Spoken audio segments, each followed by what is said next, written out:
Okay, everyone, looks like we are live on both YouTube and Twitch. Welcome, everybody, one more time to another episode of the Sitrep podcast. I am your host, Ariskany, and today I am joined by my friend Rasmus. Rasmus, hello, how you doing? Hello, I'm doing grand. So today we're going to try out, once again, our modern expansion of Valor and Victory. And what's been happening lately with Valor and Victory, at least here on the Sitrep podcast, is people are asking me, rather insistently I might add, over and over again, for the counter sheets. They want to give this game a try themselves. Well, I mean, obviously they can already do that with Barry Doyle's Valor and Victory, but it was originally written for World War II. It's on Board Game Geek. It's on that website right there, valor-and-victory.com. It's a fantastic little game, and it's free. That's my favorite part. It is free. It's got a great community that people are always adding stuff to, especially over on Board Game Geek. People make up their own counters all the time. There are hundreds of files. I'm not kidding about that. I think it's 264 files that you can download over there on Board Game Geek. New counters, new vehicles, new maps, new scenarios. People are constantly making up their own stuff for this game. It's free to print and play, so Barry's cool with it. He encourages it. He's always adding stuff to it over there on Board Game Geek. And so what I've been doing lately is, okay, finally people are asking me to come up with a counter sheet so people can try this new modern version of Valor and Victory for post-1945 conflicts. And we started that. The first one to be requested specifically was the Somalia expansion. So those are available over on Board Game Geek if you want to download them as PDFs. The problem is the counters don't make any sense if the rules aren't with them, because obviously these introduce a whole bunch of new rules. The rules do not replace or invalidate or overwrite anything in Barry Doyle's original system, specifically the D+1 edition. And that's the one that we use as our basis. It's the most up-to-date version, to my knowledge. It's the one that finally figures out how soft vehicles work, soft-skin vehicles work, is the D+1 version. So one of the big design philosophies I've always had with modern expansion for Valor and Victory is to make sure that nothing is rendered obsolete. I want to use all the same charts. I want to use all the same rules. This is just some additional optional stuff you can stack on top of Valor and Victory if you want. So the counter sheets are coming out finally, which means the rules for modern expansion Valor and Victory are coming out. Great. The problem is, okay, some of these rules have been play tested here on our streams a bunch of times, but they've never really been written down. They've never been standardized. They've never been codified. And as I'm going through there, if anyone's familiar with Darkstar, how that rulebook works, here's the beginning of the Valor and Victory modern expansion sheet. Modern expansion rulebook, and it is written just like Valor and Victory is. You notice I even use the same fonts, the same format, everything else like that. And it's, rule 4.33, rule 4.34. Barry Doyle feels like an old school wargamer, where the rulebook is very, very methodically written. And as I'm going through this for our modern expansions, I'm finding little gaps and little holes that maybe were just kind of understandings or 4-ups or that kind of stuff that you do in a live game, but now it actually has to be standardized, written down. Exceptions to this rule, counter exceptions to the exception, and so on. So what we're doing today is sort of part of that ongoing project. Is we're sort of smoothing things out for some of the modern rules, especially vis-a-vis helicopters.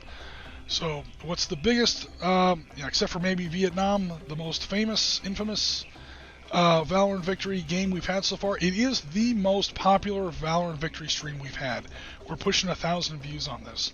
It's the time I played Somalia, Battle of Mogadishu, October 1993, against Dylan over in Australia. We sat down, we did that game. That is by far the biggest live stream we've ever had. Well over 900 views, pushing 1,000. It might be 1,000 by the end of the stream. So, okay, let's go back and do it again, because it obviously works. Also, it gives me a chance to test out the new helicopter rules. So, super fast, because we went over this before, we have the Battle of Mogadishu. I won't go into a heck of a lot of detail here, because everybody has seen the movie, Blackhawk Down. Excuse me. Blackhawk Down is a relatively decent movie as far as historical accuracy goes. Rasmus, have you ever seen Blackhawk Down? Yeah, but I should probably rewatch it again at some point because It's I mean, historic. I'm sorry. joy Go of ahead. finding time for all that sort of things. Oh, totally. Yeah, especially with the holidays coming up. I mean, like the month of December basically doesn't exist as far as other plans go. Well, that's the good thing about 2020. Yeah. The one All thing plans you can put a pin in, and we all do have plenty of extra time here in 2020, for better or worse. Or at least a lot of us do. Okay, so Black Hawk Down is based on the book Black Hawk Down, written by the same guy who wrote Killing Pablo. He did a lot of research. He knows his shit. The book is pretty solid. The movie is pretty faithful to the book, so it remains pretty solid. It is still a Hollywood movie, so they do cut some corners. But if you watch the movie, I know I don't often say this because I usually like, oh, this movie is terribly inaccurate. This movie doesn't get anything right. This movie sucks. Even if it's a good movie, like, you know, the Braveheart effect, I call it. Great movie, historical garbage. I mean, it's one of the worst. Despite the fact that it's a great movie. Black Hawk Down is pretty solid. So if you watch the movie, you've got a pretty good idea of what actually went down. Again, Hollywood movie, not perfect, but pretty close. So we have a place here. We have two basic copies of the same map here. We have a stretch of Mogadishu. Of course, Mogadishu is a major city in Somalia, and we all know where Somalia is. It's in one of the worst places in Africa. Somalia's been in basically a 20-year civil war, and on top of that, they have famine. And the famine is making the civil war worse, and the civil war is making the famine worse. Even when UN food shipments do reach the country, they get seized by the militia, and they don't give it to the people who need it. So everything's getting worse. The United Nations gets involved, the Americans get involved, the Marines are there for a while, nothing really happens. The Marines get pulled out, shit hits the fan again, and now they send in the army, along with some UN allies.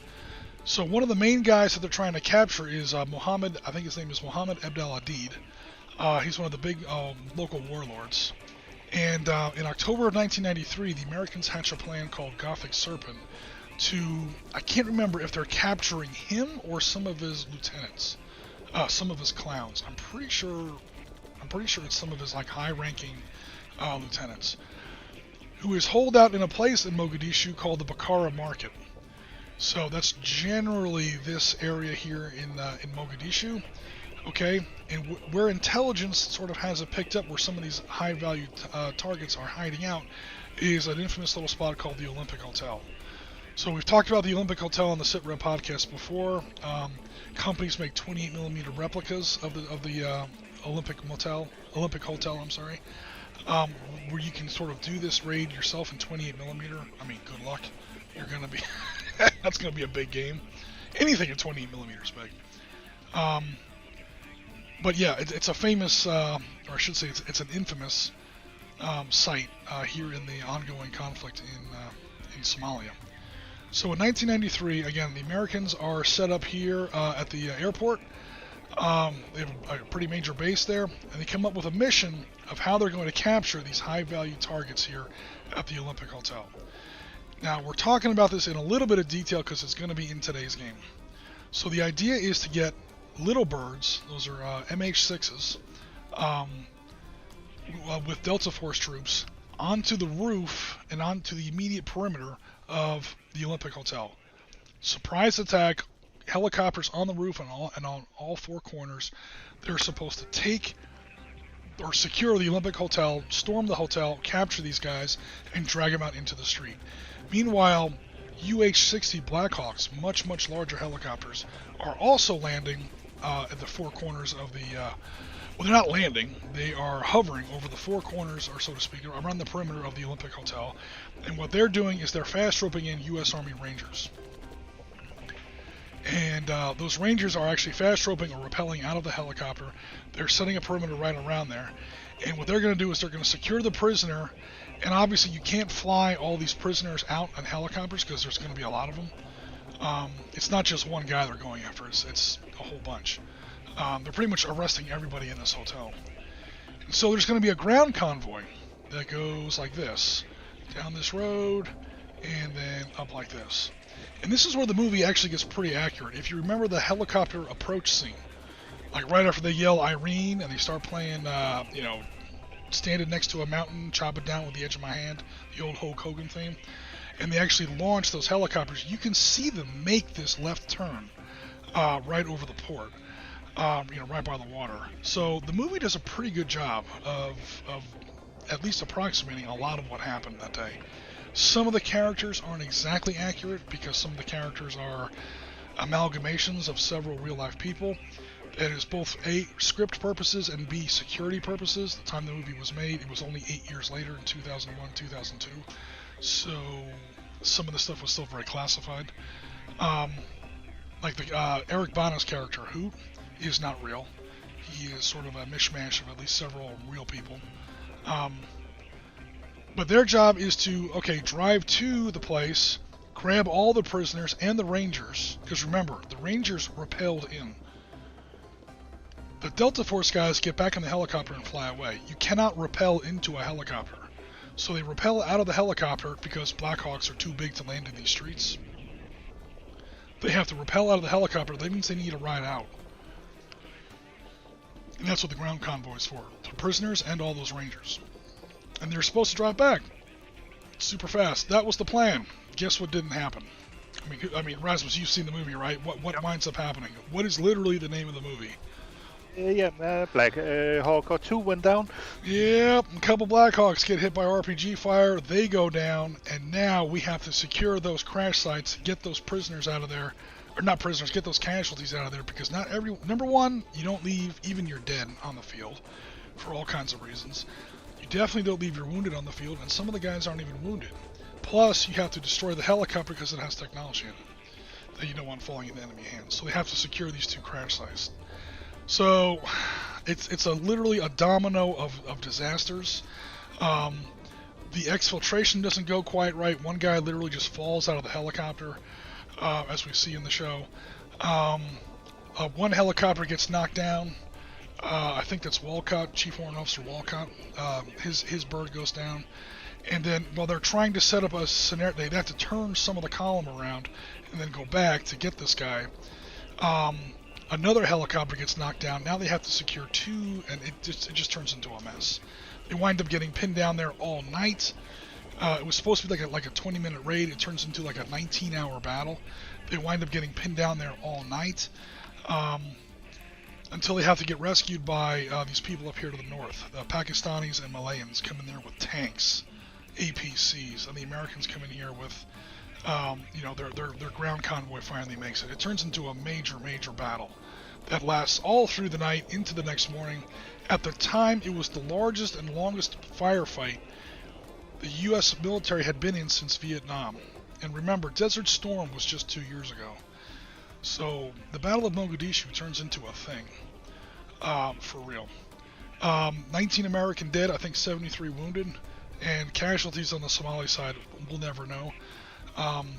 Estimates range between 350 and 2,000.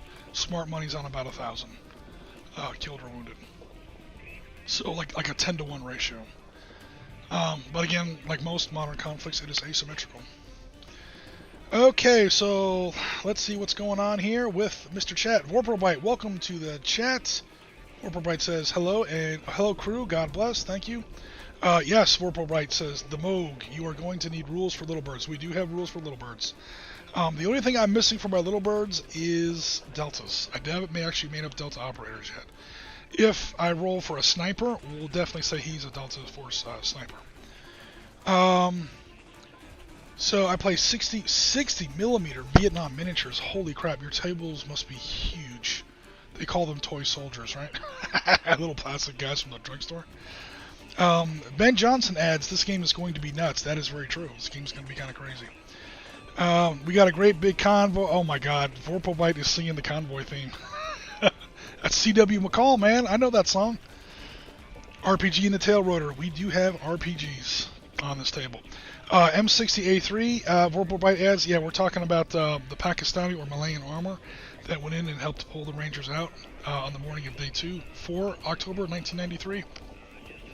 We won't be going that far in the timeline, and we certainly won't be doing like the whole raid. The whole raid, I don't even remember how many helicopters were involved, how many troops. We're just doing like a little like sample of it here today. Wolf Creek Pass, says Ben Johnson there. That's another C.W. McCall classic. Alrighty. So, Mark Bowden. Okay, I'm looking over to my Twitch chat here. Oh man. What do we got here? Hello. Okay, Piotr and Jen are in the Twitch chat here. It is not a happy movie. It's very heavy but good. Yes, that's very true because science teacher, and it's relatively historically accurate. Blackhawk Down. It's pretty close. Mark Bowden is God. Okay, is that the name of the guy who wrote the novel? I can see his face. I can see his little buck teeth. I can't remember his name. I'm not making fun of him. He is actually a pretty solid writer when it comes to like Black Ops. I don't know how he gets some of his information, but he's pretty well informed. Stuff about the Medellin cartel, the Cali cartel, the Battle of Mogadishu. When it comes to that weird kind of shadowy periphery of what is a U.S. military op versus what is a law enforcement op versus what is just straight out a black op, yeah, that writer is actually pretty good. It's sad we don't have Hollywood helos, right? The Little Birds do have a fair amount of firepower, so not quite like Rambo helicopters, but close.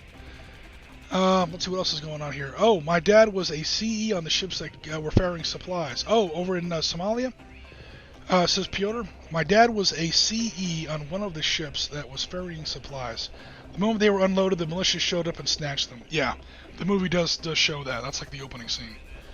And Aidid is doing that to starve the people into submission so that they, are more... what's the word? Submissive to his rule, or to starve out other warlords or people who aren't supporting his militia. The movie line, like in the text that opens up the movie, is hunger is his weapon. He's literally using starvation as a weapon. Not a good guy. Not a good guy at all. Oh, Jen says Hoot was my favorite. That's just because you like Eric Bana. Hoot is a lot of people's favorite in that movie because he's a fictional character.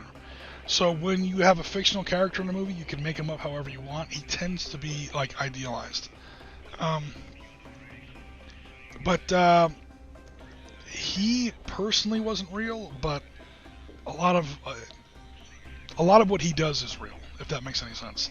He's an amalgamation of several real characters, most of which their identities still haven't been revealed. Winter Logon, is that what that says? Hello, hopefully I didn't get that right. Alrighty.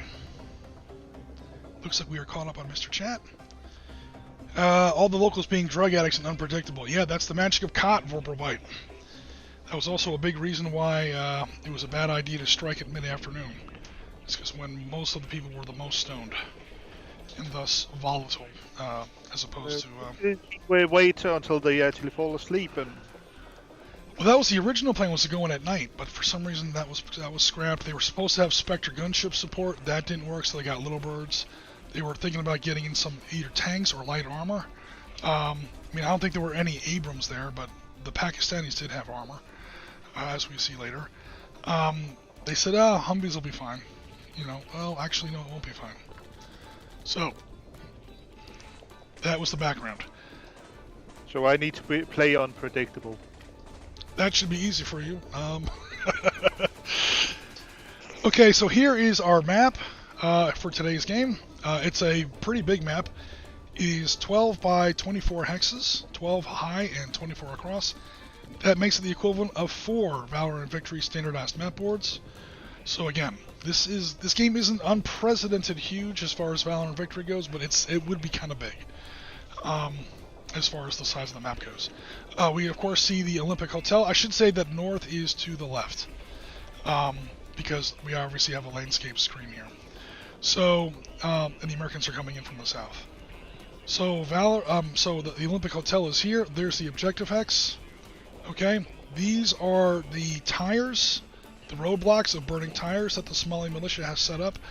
A vehicle cannot move through those, but infantry can.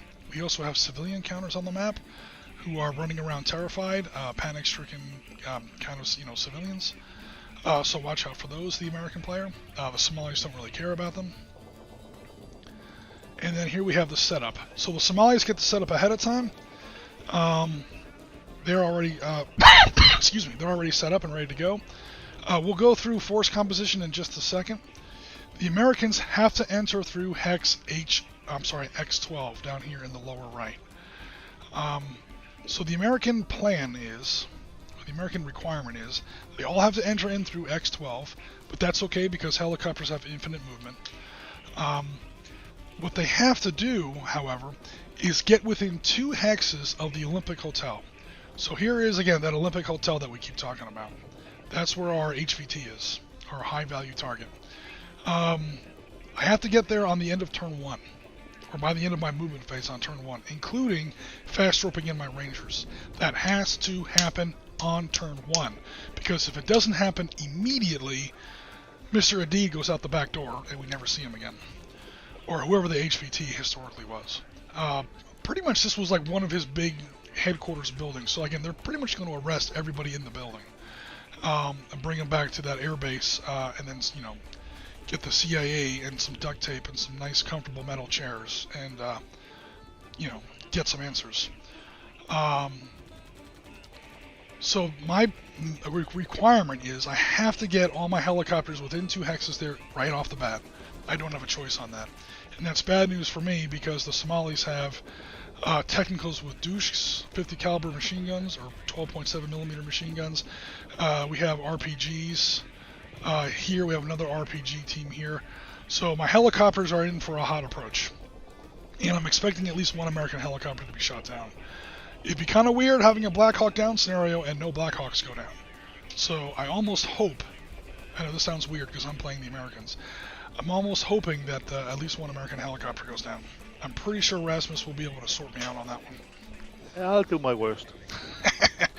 So then on the same turn, the American ground convoy comes in. Again, that road. Once they enter that hex, they can go any way they want. I do have to watch out for recoilless rifles. Again, if you watch the movie, you do see recoilless rifles being used on the back of Somali Technicals. He's probably going to try and put a shell into one of my Humvees right off the bat. Now, this isn't a requirement, but it would be great if the Americans can get any ground vehicle to a hex adjacent to the objective hex. So that is the objective hex. Obviously, you can't drive a vehicle inside a building unless you're Ben Johnson. That's a whole other story that I won't get into. But in all seriousness, I have to get to one of these 2 hexes that are adjacent to the objective hex, and then get that same vehicle back off to the exact same hex. That's going to be hella difficult. But if I can do it, I have the high value target back at Mogadishu Airport, and that's 20 victory points for me. It's 1 victory point for every Somali casualty that I inflict, and it's going to be 4 Somali victory points for every American casualty that they inflict, 8 if that casualty either bleeds out or is captured. We don't want any more Michael Durant's. He was the helicopter pilot famously captured. I think they held him for like 11 days. Again, duct taped to a metal chair in a basement somewhere. We're desperately trying to avoid that. Hence the double victory points. Okay, so we talked about it before the stream. I'm going to go ahead and play the Americans. I set up the Somalis ahead of time. We went over the deployment with Rasmus to see if he wanted to make any changes. There were some very small changes he wanted to make, so now we're looking at his setup. And if there's no more questions, I will check the chat one more time, and we'll go ahead and get started. All locals are drug addicts and unpredictable. Tweakers, yeah. The drug of choice was khat, K-H-A-T. I don't know that much about it. I know you smoke it, and you get super hyper and aggressive, and like everything just gets switched on in a bad way. That's mid-afternoon. The problem is you crash hard after it. Some kind of a grass-like substance that it came from, but that's the extent of my knowledge. So. Yeah, I mean, it sounds like pot, but it's not, because like pot kind of makes you mellow. This stuff is almost like pot mixed with Coke or something. I mean, it like, you know, you really start freaking out for a little while, and that's usually in the mid-afternoon when most of the militia would smoke these, would smoke this stuff, and the genius plan was to go in right in the middle of that. And modern warfare does get to the point where you have to take narcotics into account for some of your battle plans. This was again supposed to be at night, supposed to be under armored support, supposed to be with AC-130 Spectre gunship support. None of that happened, and they have this half-ass plan. And again, we've all seen the movie. We know how it turns out. Technically, a success. They did get Aidid back, and not Aidid. Whoever they were going after, they did get all those prisoners back. And they did get, most of their people back, but again, 19 dead, 73, I think, wounded, 1 or 2,000 Somalis killed or wounded. The city just blown to shit. Yeah, Pyrrhic victory, if anything. In game terms, they lost. Blackhawk Down is an American defeat. It did eventually get the Clinton administration to pull out of Somalia, and Somalia has never really been right since. So that's kind of like tactical victory, but strategic defeat, because we just lost way too much. It was way too much of a black eye for not only the American military, but foreign policy in general. So Ben Johnson also says that Somalia should set up in the sewers. The first time we did this, Vorpalbite, we had a peering militia. There was an actual table, not too much unlike the rules we had for 13 hours, 13 days, where new militia would just appear randomly on the map, basically popping up out of sewers, or basements, or hidden buildings, or who knows what. They would not enter in from a table edge. They would literally just pop up in the middle of the map. So we've kind of tried that. I didn't want to do that in today's scenario because we got a ton of helicopter rules, and so we didn't want to overcomplicate the game. But I do hear where you're coming from. Yeah, Ben Johnson's laughing in YouTube. Yeah, he knows what I'm talking about driving trucks into buildings. One of his favorite tricks. Happy Jihad one-way truck rental. There it is. Oh, you actually chew the cot. Okay, so you don't smoke it. Okay, sorry about that. If there's a building, I'm going to drive something through it, says Ben Johnson. All right, well, I'll tell you what, Ben, I'll put you in charge of, where is it here? Here you go, my big deuce and a half. There you go. Drive that M35 deuce and a half into a building. It's a soft-skinned vehicle, so you probably won't drive it after that, but... Just like you never lived on Long Island until Billy Joel have driven a car through your front door. Right.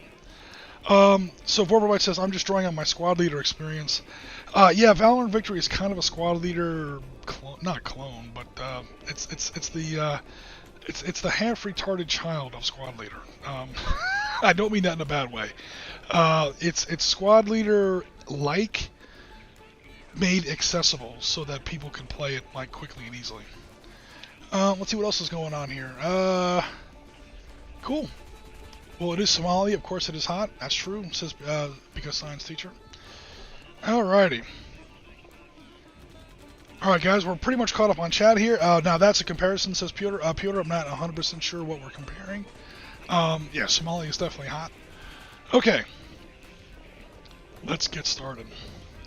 Turn 1. Alright, Americans go first. American command phase. I'm sorry, did you... Probably go first, considering I don't have anything to shoot at until you do. Yeah, totally. Americans go first. They're on the attack. Oh boy.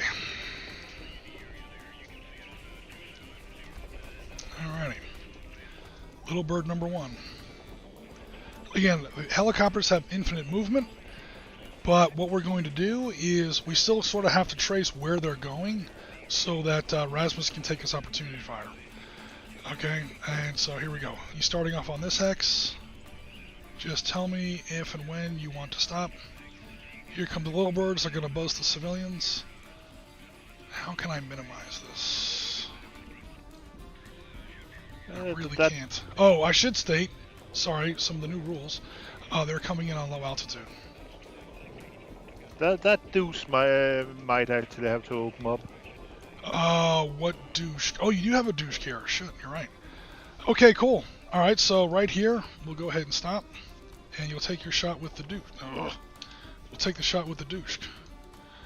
Douche there in the trees. All right, 12.7 millimeter heavy machine gun, firing up at a low altitude little bird. I probably should have made that high altitude, but that's okay. Okay, hitting with a douche is, oh boy. I have rules for this, and I've already kind of screwed it up. I've already kind of forgotten them. That's why we're having this game, guys. We're doing some quick play testing. Helicopters, helicopters, helicopters. Ground fire versus helicopters.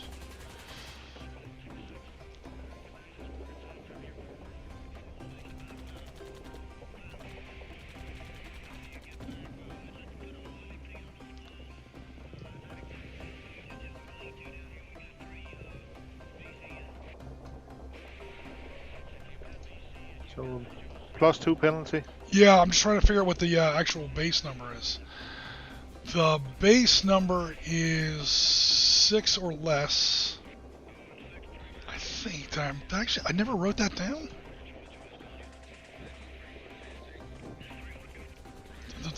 Carefully remember that belt fed at 50 cals. Like M2 HPs have an A class value, so actually use the AT fire. Yeah, next. Normal range factor supply. I didn't give a. Okay, you know what? Just for play testing, let's go ahead and say that.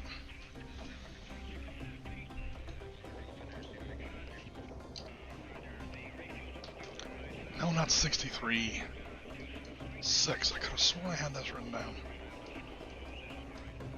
Let me do a super fast check here, guys. I don't want to spend too much time on this.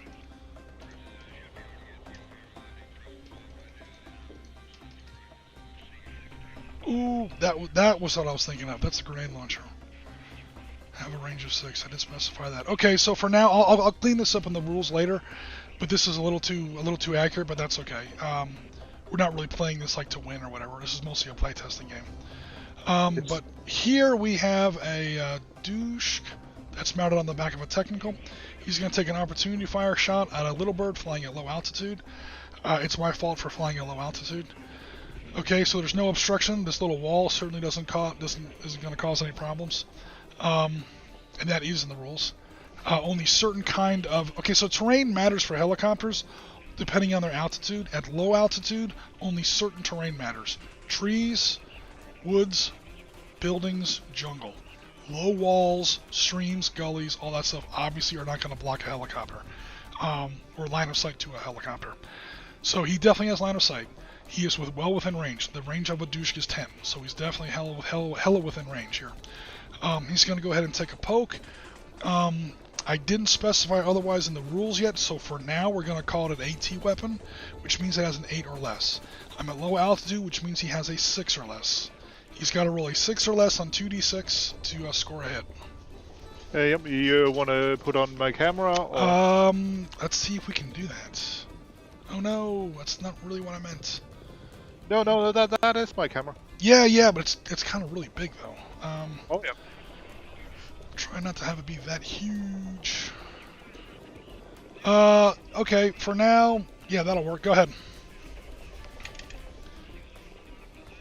All right. How did I know you were going to do that? All right, boom. We have a helicopter shot down. There's no damage roll, guys, because a 50 caliber does have a very, very light anti-tank attack value. It is considered an armor-piercing weapon. You can take out light armored vehicles with 50 cals, so it has the lowest armor-piercing value in the game, namely a 6. Namely an A. A is the worst, B is better, C is better. I think a Tiger has an E, a King Tiger has an F, and so on and so forth. So A is the worst, but it doesn't matter. Per the rules in Valor and Victory, if a soft vehicle, i.e. a helicopter, takes any hit from an armor-piercing weapon, it is automatically destroyed. So, cool. I was actually hoping at least one helicopter would be shot down, and I got my wish right off the bat. Okay, when helicopters are shot down... I'm sorry, go ahead. Always happy to oblige. Thank you so much for shooting me down. Okay, when helicopters are shot down, they They don't just fall out of the sky. They end up in an adjacent hex. They spin around first before they hit the ground. So, using the artillery scatter diagram in Valor and Victory, number 1, he lands up right here. Splash. Okay, he is now on fire, and he is considered a wrecked vehicle. Now I have to roll for the crew, see if the crew survived, or if the crew is considered a casualty. Alright, 1 through 3, he's okay. 3, he's okay. So I get a free half squad out of it, basically. But he's all by himself. No support weapons. He is there. This little bird is toast. Format picture. Now, these rules are all in the book. The only thing I didn't do was specify the actual anti-tank number, which I think I might leave alone, so that may be okay.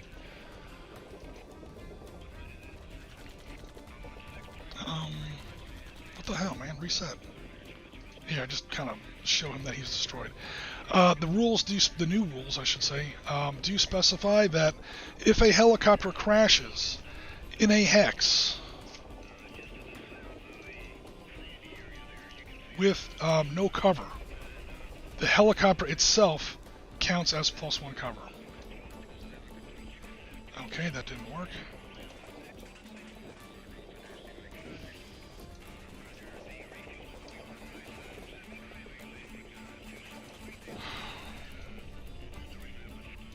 Okay, machine, you're getting on my nerves now. Copy and paste it, please. There we go. Damn, that wasn't so hard.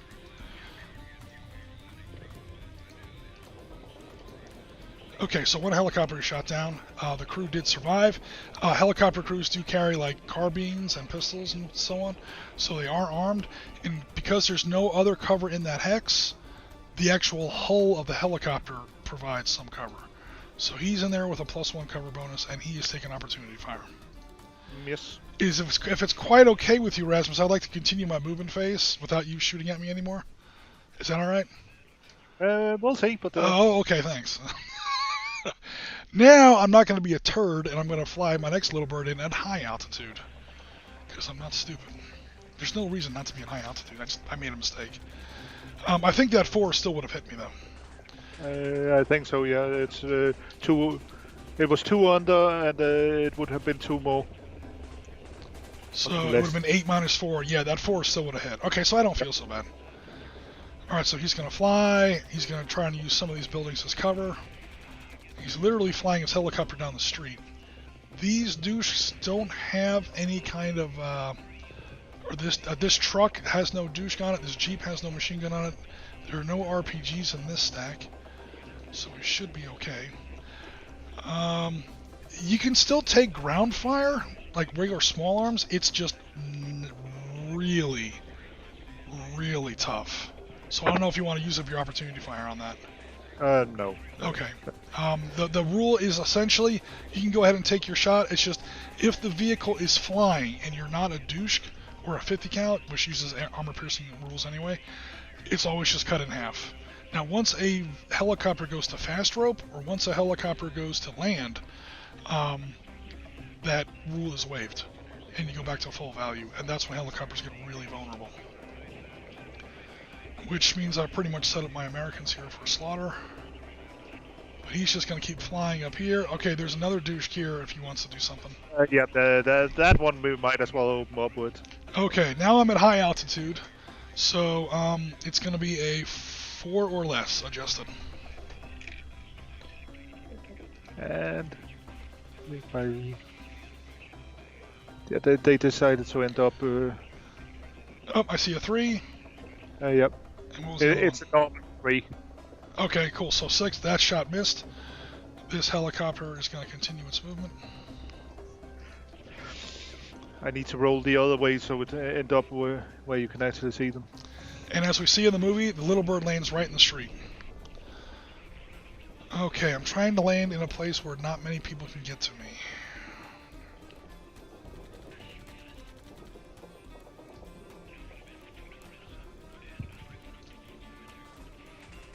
I have to be within 2 hexes of the hotel. 1, 2. I'm within 2 exits of the hotel, and I gotta watch in case these guys assault. You can assault a landed helicopter, and it's not fun.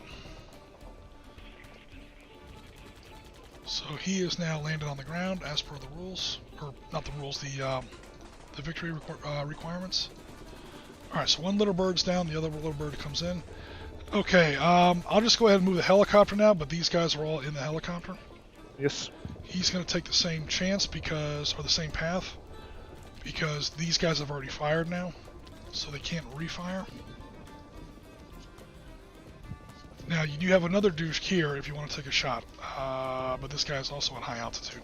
There's also an RPG, and again, because I'm at high altitude, you can see him. RPG, RPG. I probably shouldn't say that, but...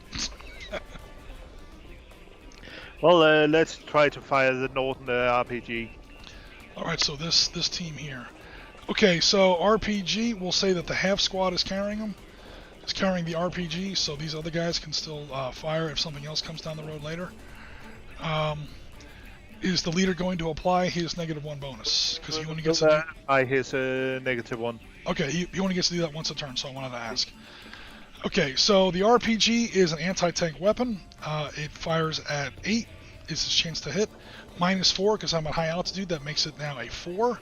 However, +1 leadership bonus makes it a 5 or less, is your target on 2d6. Yeah, it looked good with the 2, but the 5 kind of... Yep. Alright, cool. So now those guys have taken an opportunity fire. He comes in. Oh no! Wrong button. Now, this guy can't land. He is going to have to be at... because the Blackhawks were historically too big to land in the street. In most places. So they were going to fast rope. So he's now at low altitude. Now he's at low altitude. This second RPG does not have line of sight through his own building, because he's now low enough to where that's not going to be a thing. And he fast ropes in his squad. So when troops debark, they obviously can't move, because they spent their turn moving with the helicopter. They set up either in the hex or in any adjacent hex. So Captain Erickson there is going to... I should note that these are just generic names. These aren't like the people from the movie or the historical commanders. I'll fix the stack later. But pretty much that group lands there in hex F2. Can the assault after fast roping? Or... No. Oh, actually, yes, they can, because that's not in the movement phase. Oh, yeah. I thought so, but... No, that's actually a great question. In fact, you know what? Where's my pen? I gotta write that shit down. These are all rules that are gonna get added to the book as we go. Notebook. That's actually a great question, and because then that deuce might be in a bit of a pickle. Yeah. Now movement comes after fire, so they can't fire. But they can assault. You're right, because the turn sequence. Assault after. Alright, cool. I'll add that to the book later. Alrighty. Next helicopter. Also coming in at high altitude.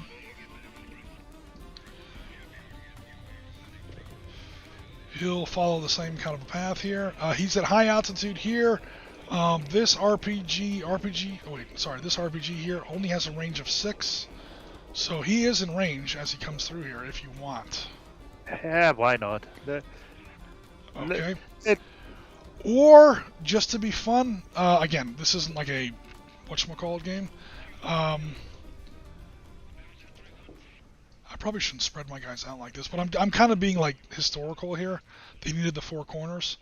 Really, I should land all my helicopters next to each other and just make one huge force, but that's kind of cheesy. And also what I'm going to do is say just hold fire on that. You might want to hold fire on that for just a second. Because, again, I want all 4 corners. And I want to shoot down the one with the doctor in it. Oh, you want to shoot down the one with the medic in it? Alright.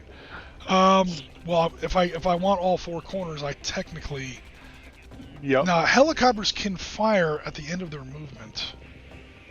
So that the miniguns and the door there are going to try and shoot at that technical, but either way, this RPG is going to get a shot. So, now the reason I say to hold up on that is because in order to fast rope, I have to get to low altitude, and your modifiers become a lot less hairy. Yep. Okay, cool. In fact, now I'm technically, there isn't, because when you're fast roping, you're hovering. I'm not moving. So even though I'm at low altitude, the rules do specify you shoot at me as if I were landed. Now, the only side thing to that is that I do get a chance to fire before that goes in. That means the stack down in a Indigo 9. Can they see it? Or Yes. Guys, for the chat, I'm basically throwing away a Blackhawk here. Again, we're playtesting the rules. This is a horrible place to land. I'm pretty much sending Thompson to his death here. But, again, I want to have a Blackhawk go down in my Blackhawk Down game. So, okay, so these guys are now going to fast rope out of the helicopter. So he moves into Hex H7, then he goes from high to low altitude. You can take your shot then, or you can wait until, now normally in a real game I wouldn't be explaining everything I'm doing as I go. You would have to, take your opportunity fire when in the movement phase I'm doing it, but you can kind of tell what I'm doing here in a real game. The helicopter flew to that point, he goes from high altitude to low altitude, and now he fast ropes in his troops. Once he starts fast roping, he is landed as far as target numbers to hit go. Now my 5 is going to go ahead and take a shot. is they shooting on the guys while they're fast roping? Well, you can shoot down the helicopter. Okay, yeah. And if the helicopter crashes, then they roll the normal 4 up to die, 3 down to survive. Yep. So yeah, you can actually definitely hurt the guys. So, in fact, you have to do it while they're still in the helicopter, because once they're out of the helicopter, their movement phase is over. And then it's no longer opportunity fire. Ouch. Okay, I've dropped my first dice of the day. Okay, passengers in Valor and Victory are allowed to fire out of the helicopter. So I've got a grand total. I'm going to try and blow up that douche. That RPG is probably going to take me out, but I want the douche. I want that truck blown up. 1, 2, 8, 6, and 3. So that's going to be, there's a saw in there too. So I got 12, 15, 17, plus the 5 of the minigun. Let me zoom in a little bit so we can see what's going on better. And we can marvel at how beautiful my map is. Except now I'm lost. And how beautiful the counters are. Okay. So 2 and 6 and 6 is 14, 17, plus 5 for the all-purpose, or for the all, technically I should put in a facing here. But it doesn't matter for a Blackhawk because their weapons are pencil mounted anyway. So it's a grand total of, what did I say, 22? 17 plus 5 is 22. The fire group is all one group. You can do that when the troops are still loaded. And that is... Okay, so you can't fire after you move in real Valor and Victory.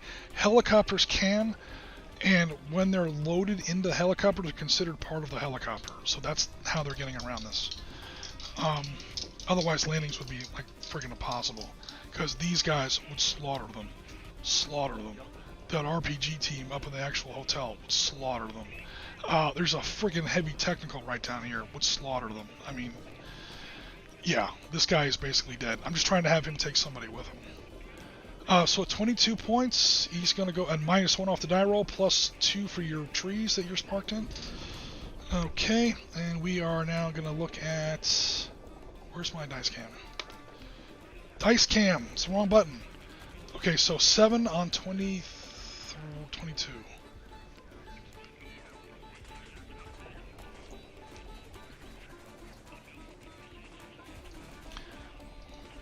Let me do my usual, make a copy of this, so I'm not always scrolling all everywhere. It kind of screws up the map a little bit, but it makes the game go a lot faster.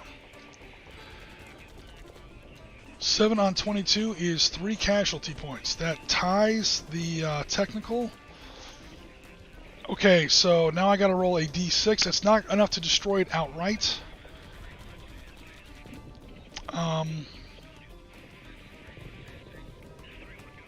It's not enough to destroy it outright.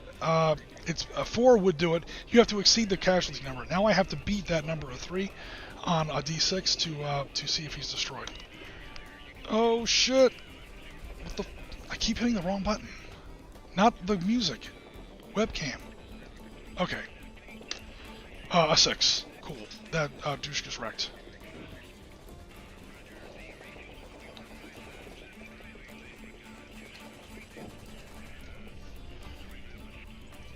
Okay, cool. Now he is completing his movement.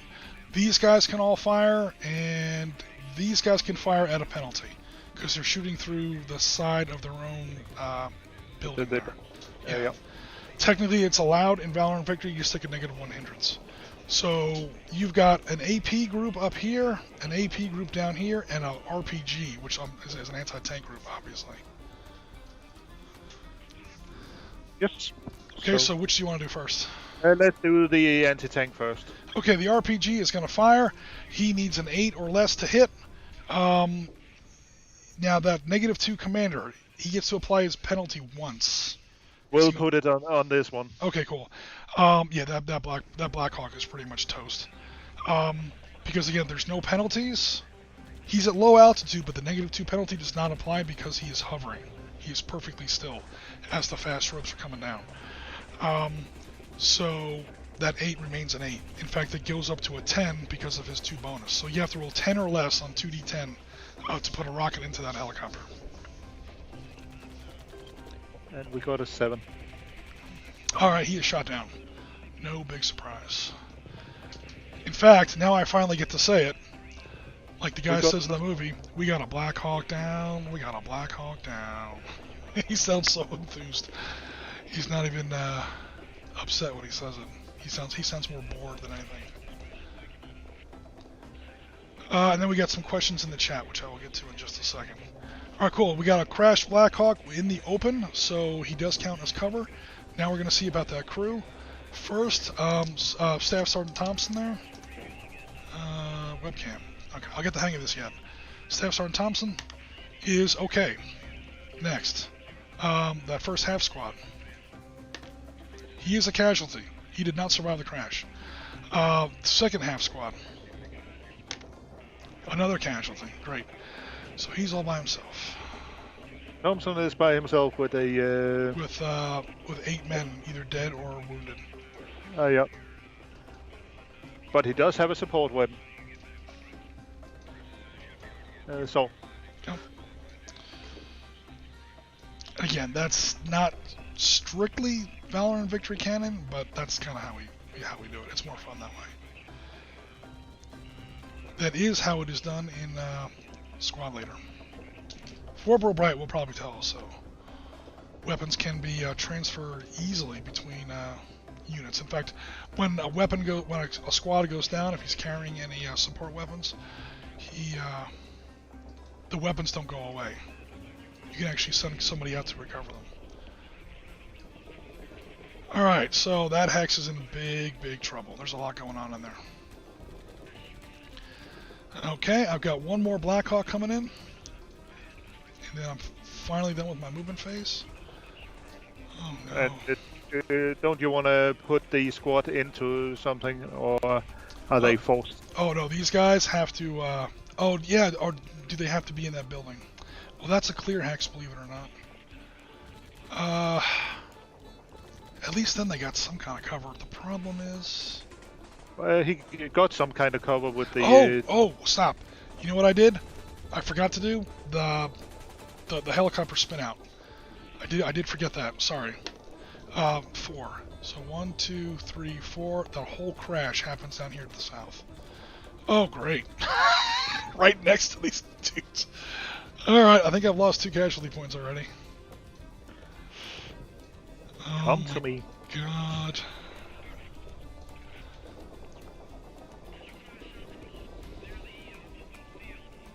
Alright, so meanwhile I gotta put these guys.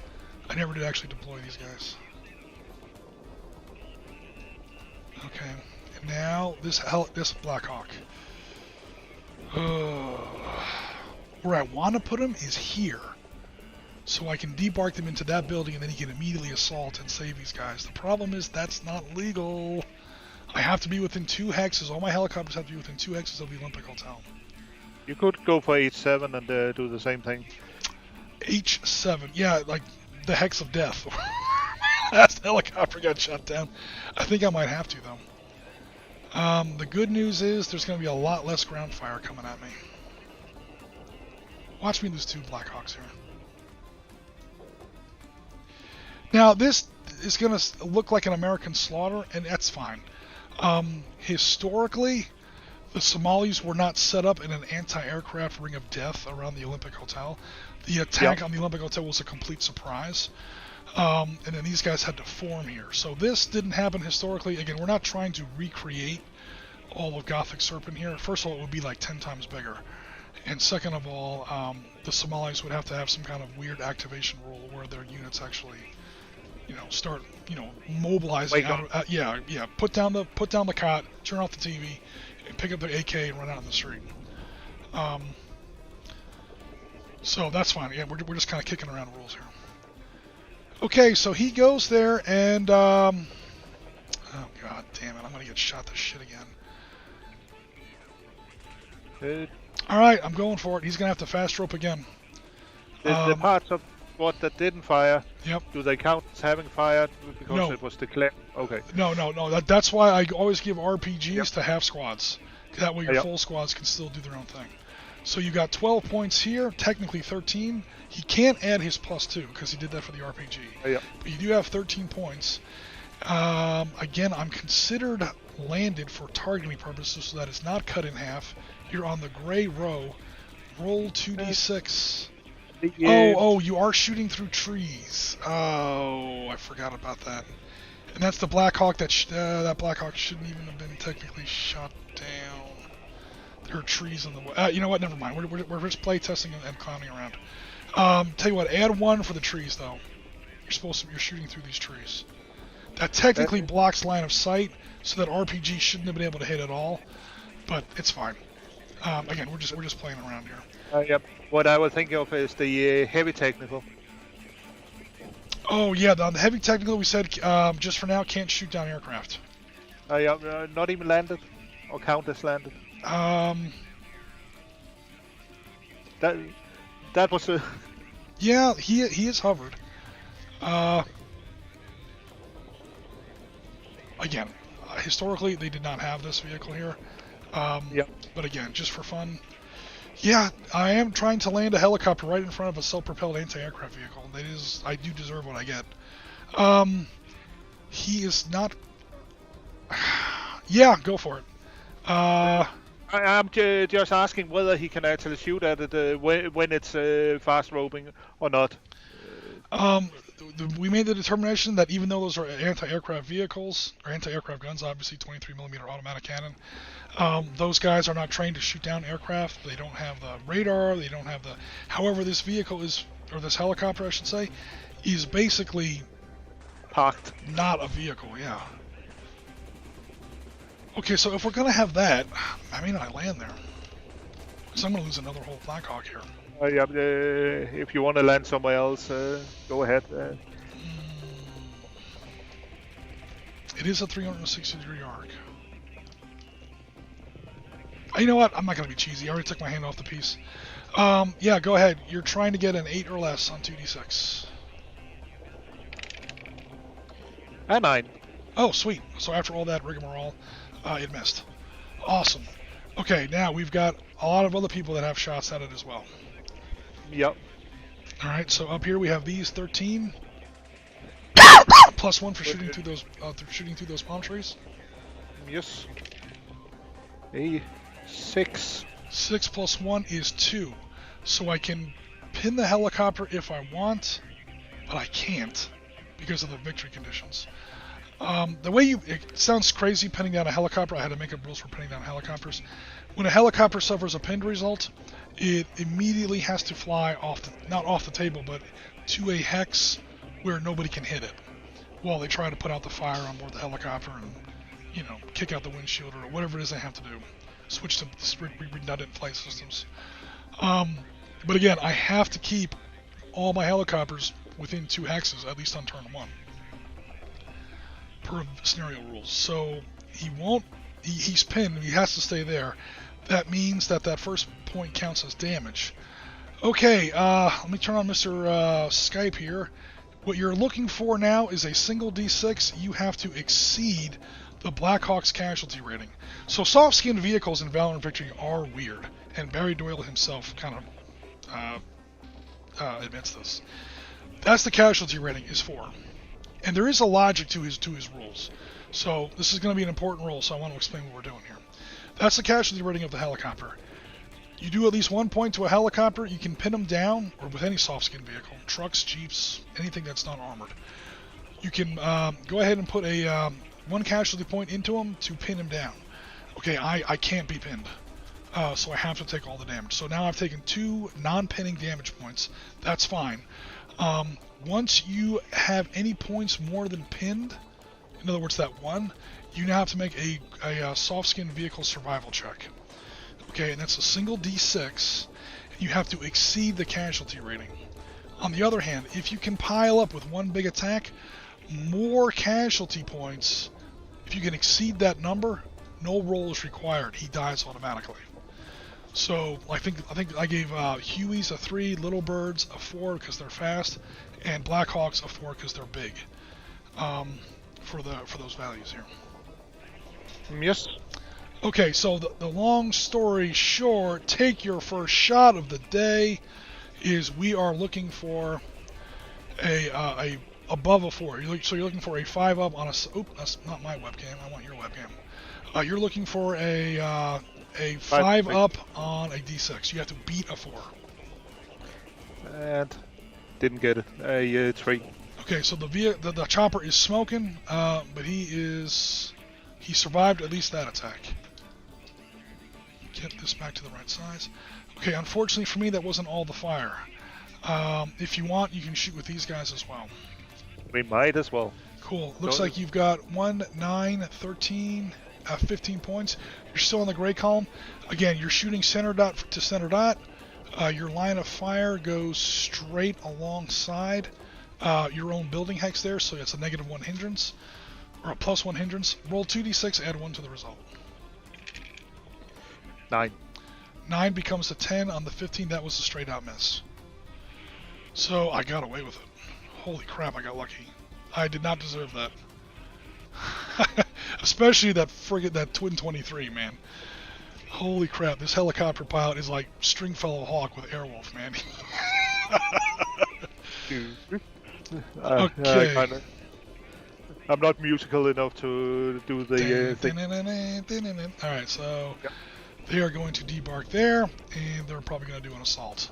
Which, this guy is going to this X to hopefully evacuate a casualty. Okay, that completes my movement. Oh, no, it doesn't. I have vehicles now. Jesus. Alrighty. First Humvee comes on X2. He's now in X11. Yeah, should we fire the recoilless? We might as well. Kaboom! Recoilless rifle fires. Okay, you're crossing 2 walls, so you'll be adding 2 to your die roll. Cross obviously 1 wall here, 1 wall here. And now that gives me anti-tank weapon. Guns at 10 hexes or less. Let's call it a gun.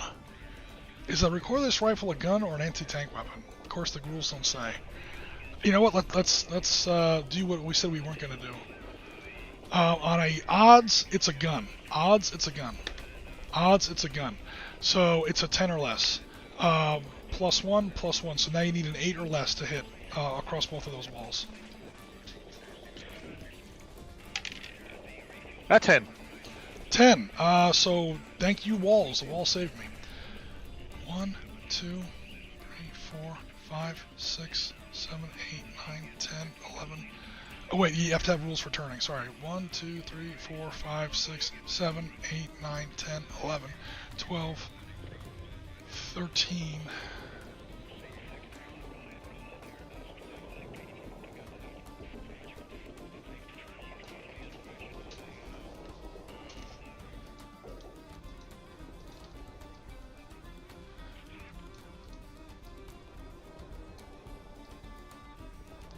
he will unload. I think that technical might be in trouble as well. Yeah, that guy took a shot at one of my Blackhawks. Now, when you bail out of a vehicle, you don't scatter. You end up in the same axe. 1, 2, 3, 4. Ooh. Roadblock. Shit. 1, 2, 3, 4, 5, 6, 7, 8, 9, 10, 11, 12. I can't reach. Yes, I can. Bear. Oh, no, that's another damn. Hold on. 1, 2, 3, 4, 5, 6, 7, 8, 9, 10. 1, 2, 3, 4, 5, 6, 7, 8, 9, 10, 11, 12, 13, 14.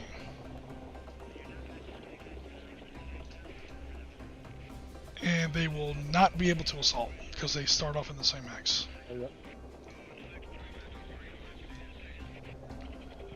So Mr. Recoilless Rifle's gonna get at least one more shot. Damn you! Stupid Somali burning tires. Yeah, and I didn't even set them up. I just chucked them in intersections. And again, when I set up the map, I wasn't sure which side I was going to be playing, so I was like, I wasn't going to leave any like open roads all the way to the Olympic. 6, 7, 8, 9, 10, 11.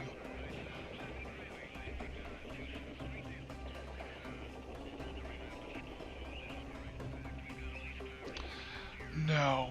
If I turn that corner, I'm going to open myself up to your, holy shit, to a crossfire. In fact, I probably already am, at least partially. Set myself up for some gunfire from at least this hex.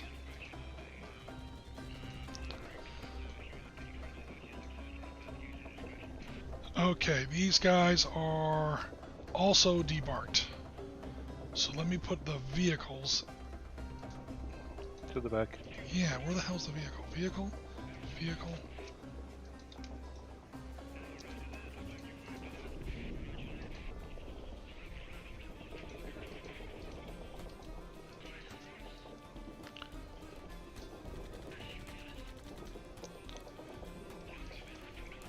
Six, 7, 8,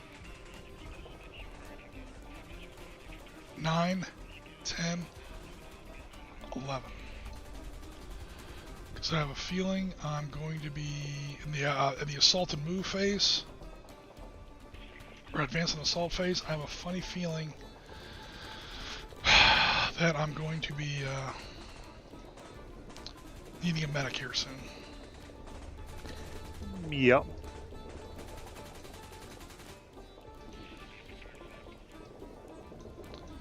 Okay, I think that finally finishes my movement phase. Alright, let me catch up on the chat here. Oh my god. Okay, so Vorpalbite in YouTube says, I'm just drawing on my squad leader experience. Insufficient smoke clouds blocking vision. That's the problem with smoke clouds. I mean, I know you're kind of kidding there, Vorpalbite, but when it comes to smoke screens, smoke clouds, and gaming purposes, yes, their purpose is to obscure smoke, or is to obscure vision. The problem is you can obscure the game table where you can't actually play the game. So you have to be careful there from a design perspective. Cross his fingers, he lives. Yeah, I can't believe that Blackhawk survived. He's probably going to get killed in his fire phase, but I'll have to work on those rules.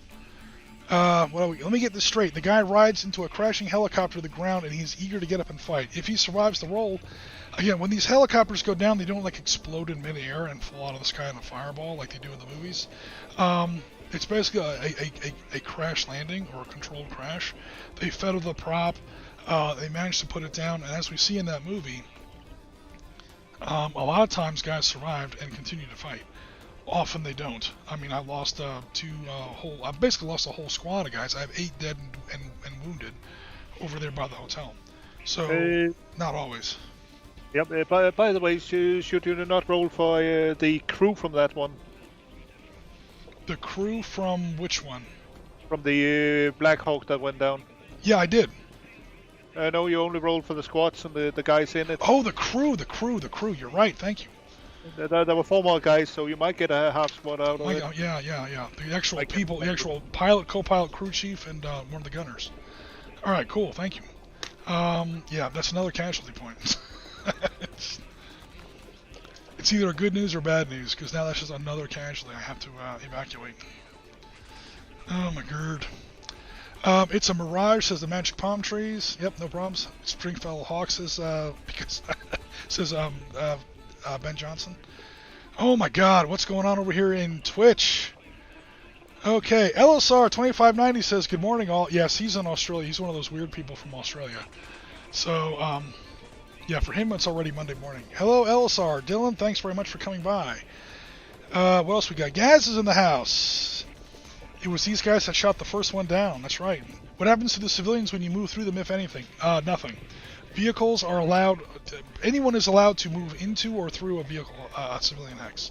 The problem comes when shooting starts, and there's all kinds of rules for that. In quick terms, civilians are opaque, obstructing terrain. I know it's a weird way to put it. Opaque, obstructing terrain to regular forces, free world forces.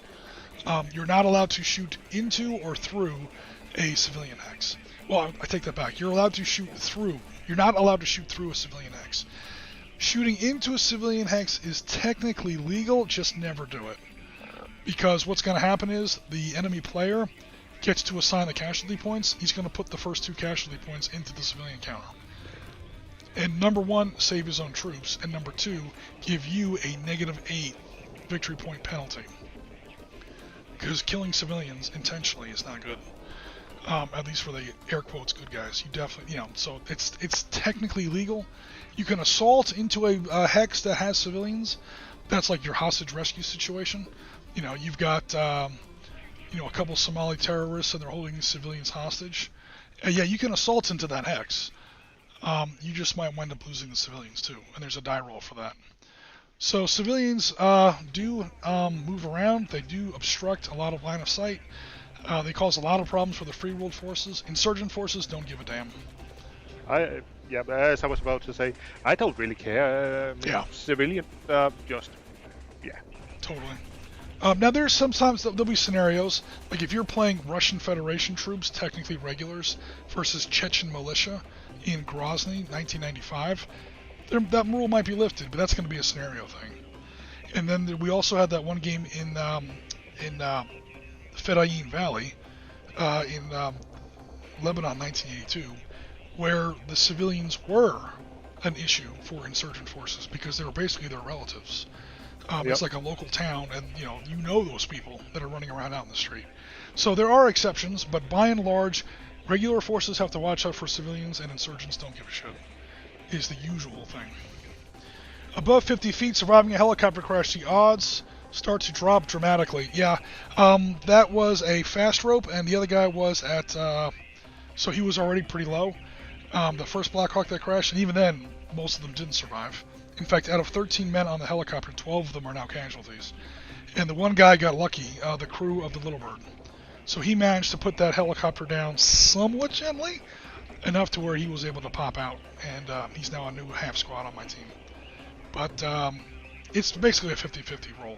Again, it's Valor and Victory. We're not trying to get super complicated with it. Don't blow up the deuce and a half, says Ben Johnson. That's like his favorite unit. Don't worry, I'll try and take care of the deuce and a half. Okay, so that finally completes my movement phase. We go to your defensive fire phase. So obviously any unit that took opportunity fire is not able to fire now. Let me make sure I'm not hiding anybody. So let's see. We'll start with the R3, Romeo 3. Yep. There is going to be a line of sight there, I'm sorry to say. Now, a perfect example. Gas just asked. He's allowed to shoot at me. I'm not allowed to shoot back. Because there are civilians in the street. He doesn't give a damn about civilians, but I cannot shoot through a civilian hex. Expressly forbidden. Alright, so... holy crap, that's a lot of forces out there. Alright, we're looking at 13 plus 21. Oh my god, you're on the blue roll. Okay, roll 2d6, subtract 1 from the die roll. 9. 9 becomes 8, that is 1 casualty point. Oh, I got away with it again. Guys, I'm getting hella lucky. There are a lot more Americans should be dead right now. I will pin down the elite squad or elite half squad that is not carrying the squad support weapon. Okay, now I can't shoot back. I mean, even when it comes to my turn, I won't be able to shoot back unless those civilians move. If those civilians move, and that's a random roll, now he's in trouble. These guys have no line of sight on me, at least not on those units, because it passes through this building X. Alright, cool. The Anyone else? guys in Juliet 3, can they see H8, Hotel 8? Oh, and are they in range? Yeah, they're in range.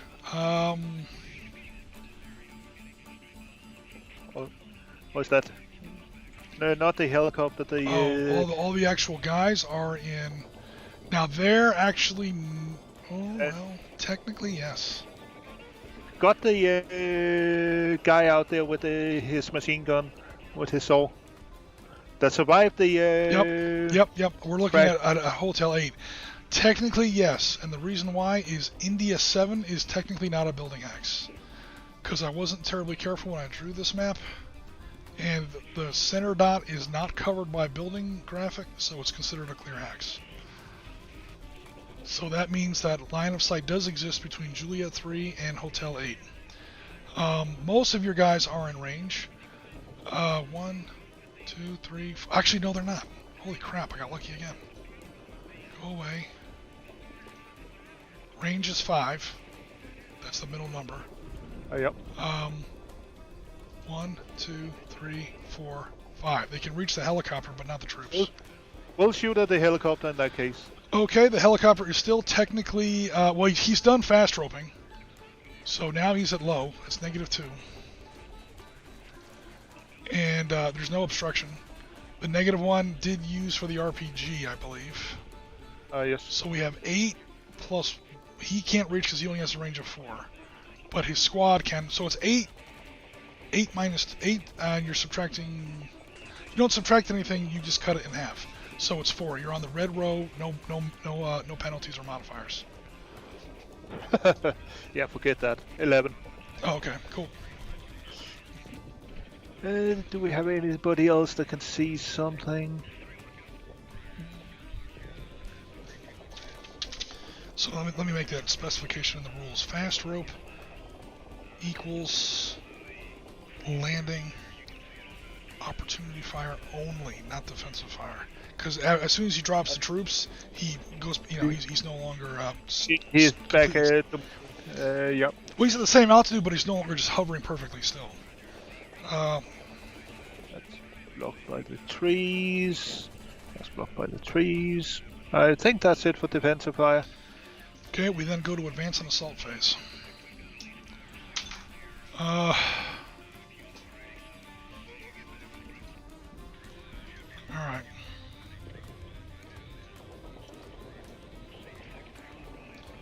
We're going to have a couple assaults. We got one assault here. Yeah, I expected that one coming. Come on, please. Alright, holy crap. Yeah, we got one assault here. These guys are going to boogie with just a... Oh no, they're going to abandon a... No, they're not going to abandon a guy out there. They have to. Nope, they're not going to do that. I don't know what to do with that guy yet.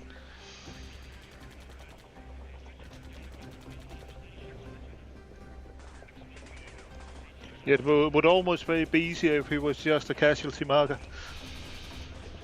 Okay, these guys are going to get in the building.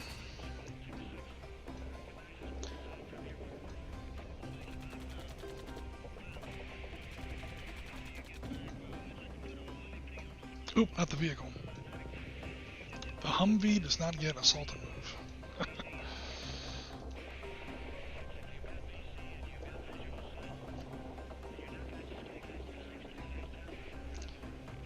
Make sure I'm not violating any stacking rules here. As you haven't changed anything and don't have any extras, you shouldn't be. Yeah, I was hoping to half squad, full squad. I was hoping to not. No, I would be if I moved a medic in there.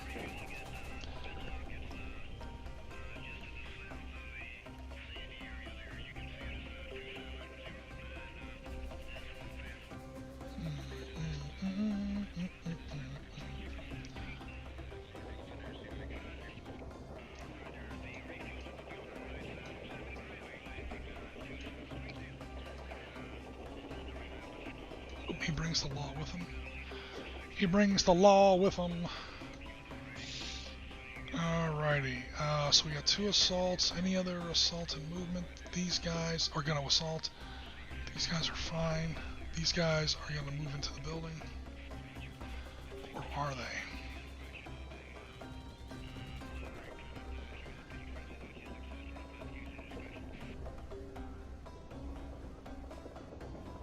They're... yeah, because... shit. Actually, no, they're not. They're going to take advantage of that smoke screen.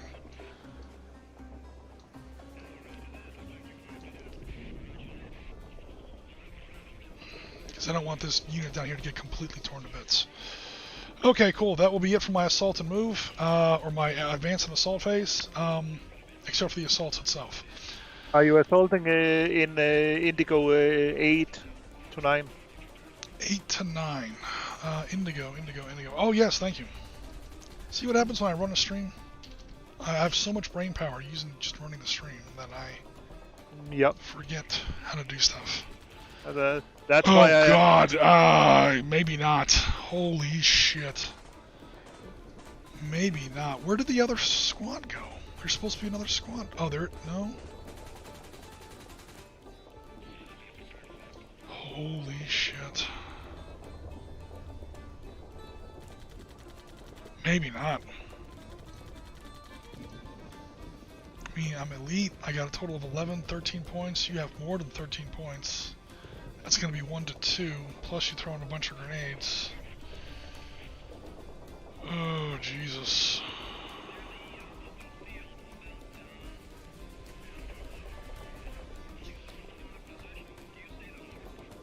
Yeah, we wouldn't say it's a... How did that...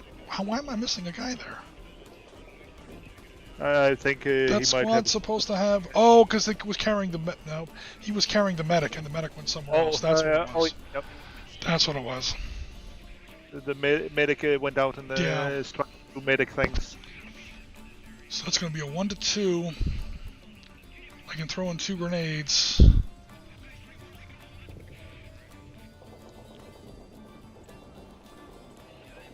You're going to throw in at least 3 grenades. I have a -1. I have to roll a 6 or less, I think. On 1 to 2, I 5 or less. Oh my God. How lucky can I get? How lucky can I get? You know what? The chat's just going to get long and boring if I don't do it. So, against my better judgment, I'm going to go ahead and launch that assault. I should also note that even if I succeed that assault, I'm losing that whole stack because of the cost of actually launching an assault. So this is a really dumb move. Unless I back out instead. Make you come to me. Yeah, let me not be stupid. It's one thing to have a boring stream. It's another thing to just do stupid shit. Way up.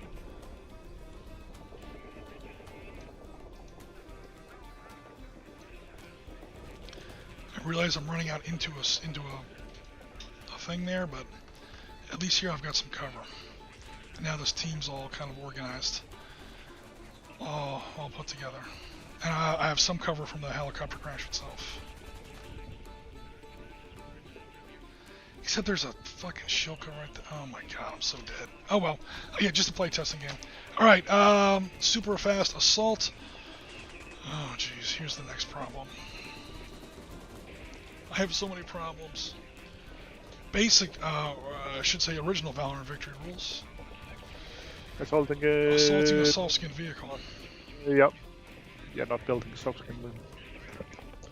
And that it should be pretty easy. But I'm just not familiar 100% with Close assaults.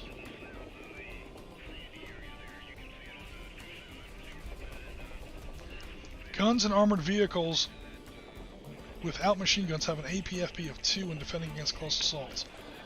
Okay, so it's pretty simple. You basically have... Oh, that's right, you're a douche. Never mind, I got my own answer there. You get 6. Because the douche itself can defend against the assault.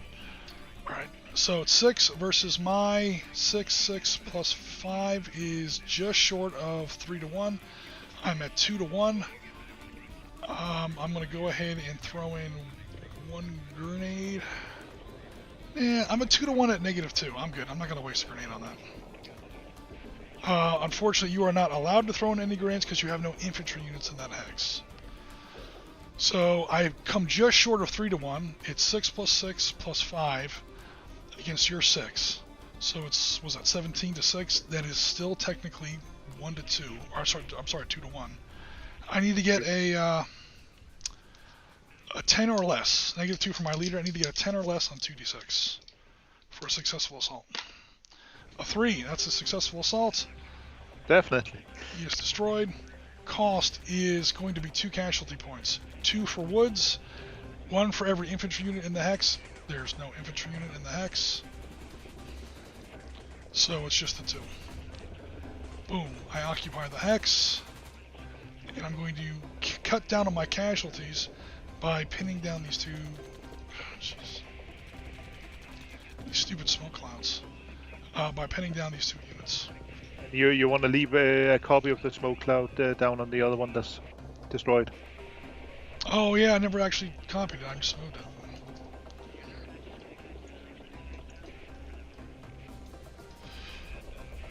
Alright, here's something else I gotta do. Or not gotta do, but it will make my life a little easier. Move all that smoke and stuff to the back, so I'm not constantly picking it up instead of the units.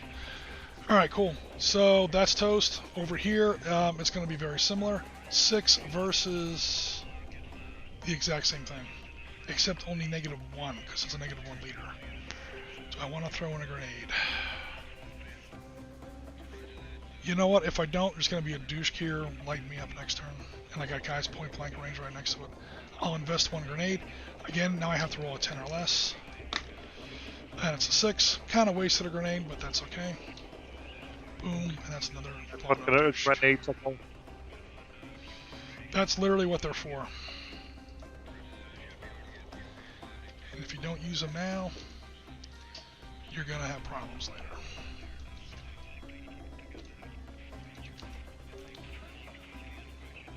Send 2 back. Alright, cool. That will be it for my assaults, because that other one was just foolhardy.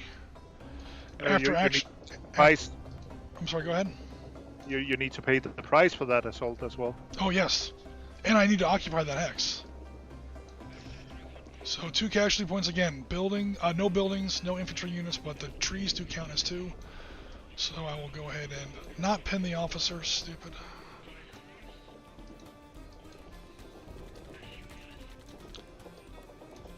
Alright, cool. After action phase. Here's where it gets important. Oh, God. I have a medic in there. He automatically evacuates a casualty. Officer in there with -1. Elite. He's an elite -1 officer. So the number is 6 on 2d6. Becomes 7 for elite. Becomes 8 because he's an officer with -1. So I need 8 or less on 2d6. I barely made it. Second one evacuated. There's another officer in there. I have 2 officers in there? Oh, that's right, because I moved people in there. Thank you.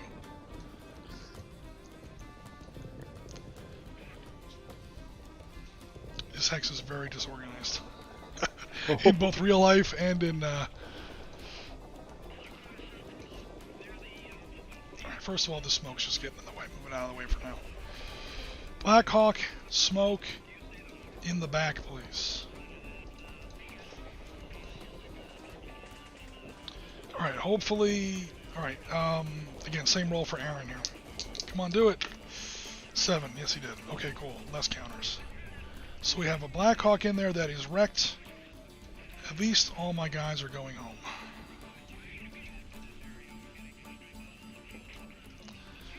They're a little shot up, but other than that, everything's fine.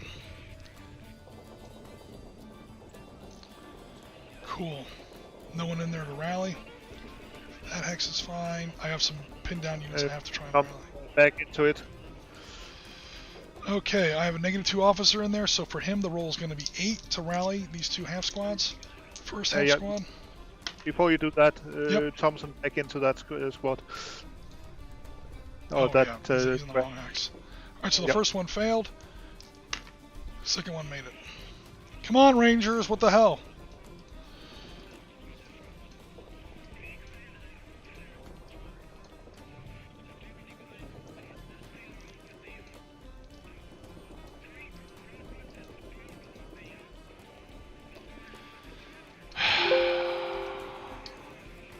Always something.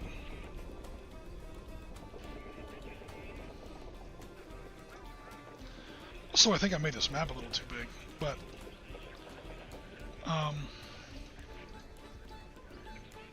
number 1, it's awesome. Number 2,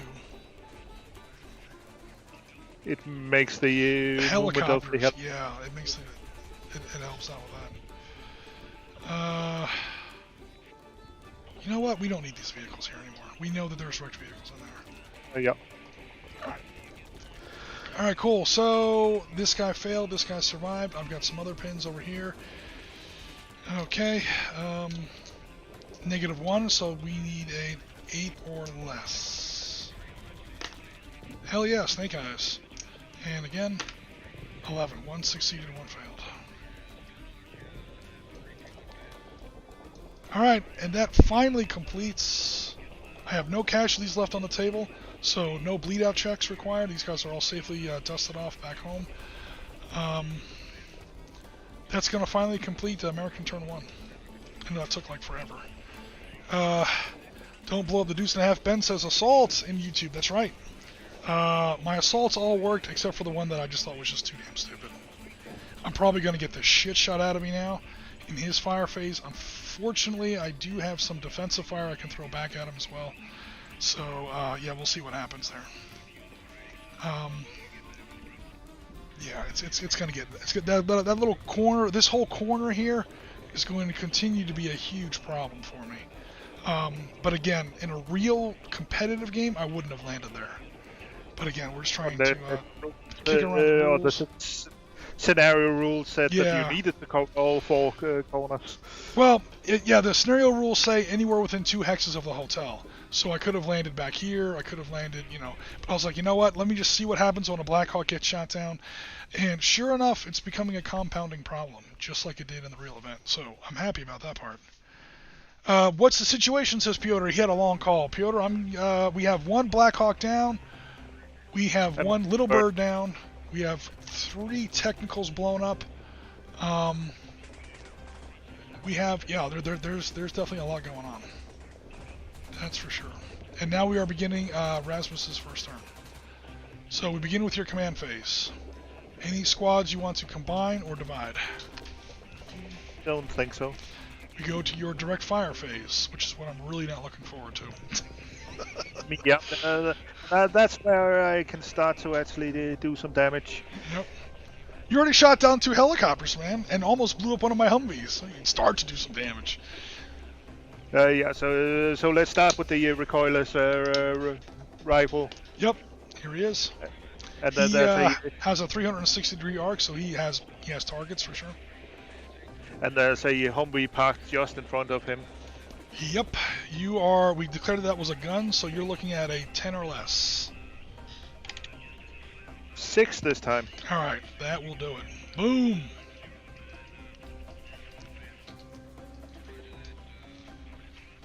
That is a wrecked Humvee.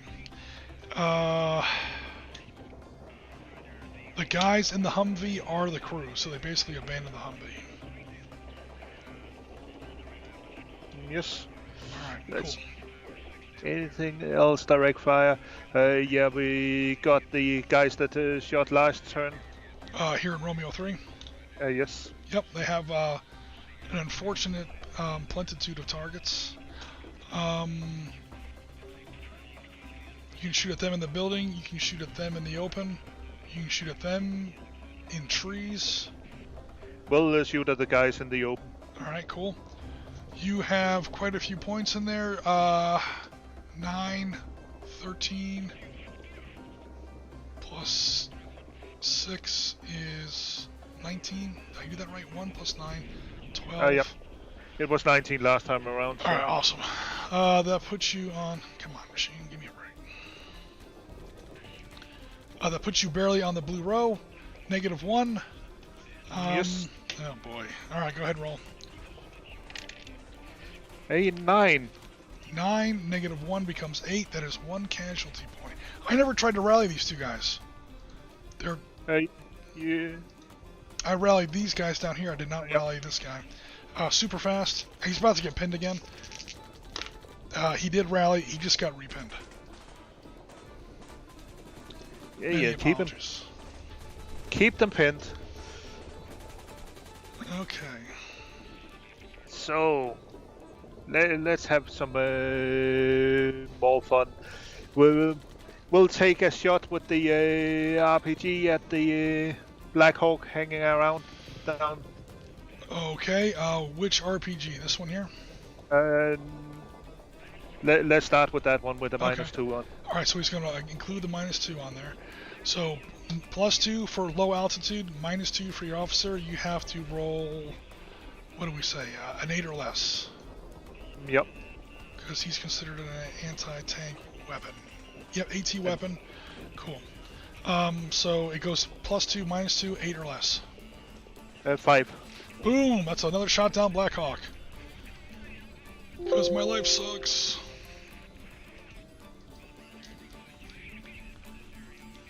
Alright, let's see what happens to Mr. Crew. Crew is a casualty.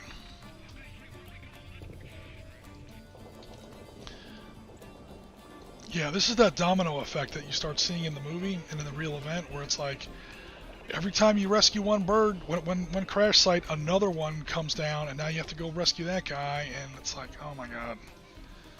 It just keeps getting worse and worse and worse. Except they only lost 2. I've now lost, I think, 2 Blackhawks and a little bird. Yep. Oh boy. Shoot at nothing for these guys. Oh, we got the technical. Yep, super technical. Is shooting at somebody, I'm assuming.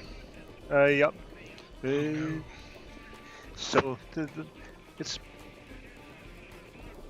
one. He's got 2 choices. It looks like.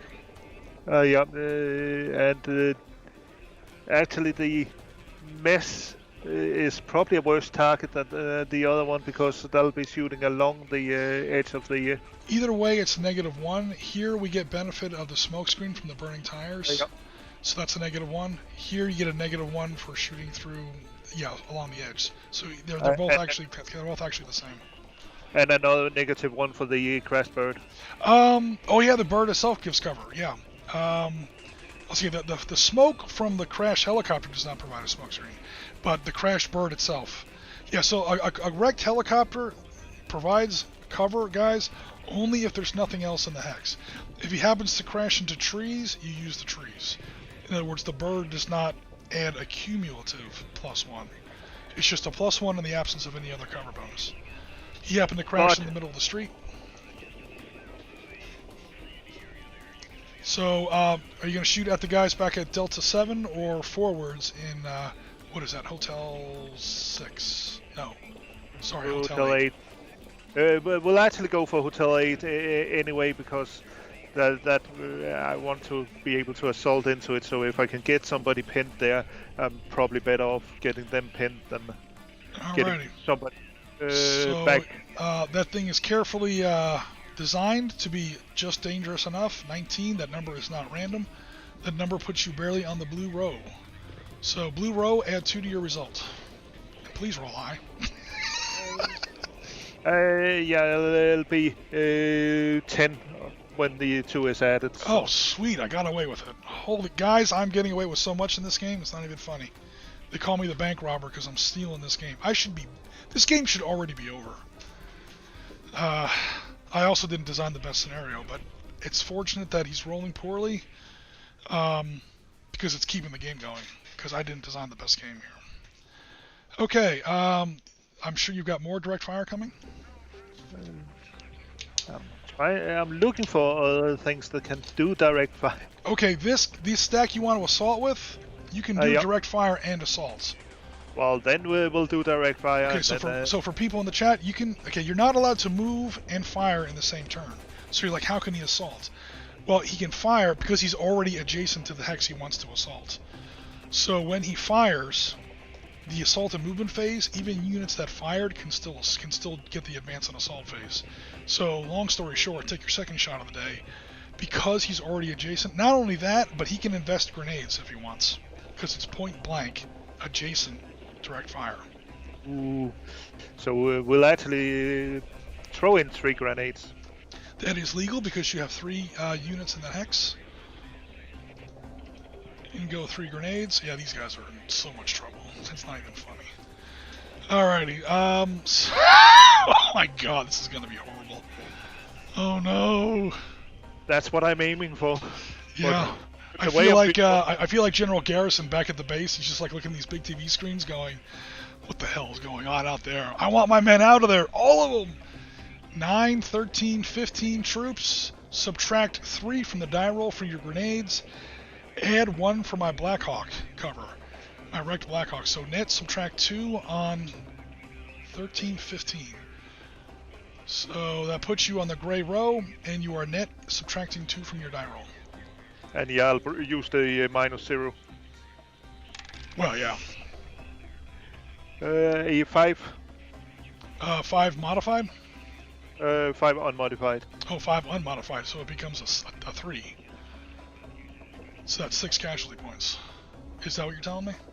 Yep. You're on the 15 row, you rolled an unmodified 5. We wind up with a -2. It's going to be 6 casualty points. Oh no.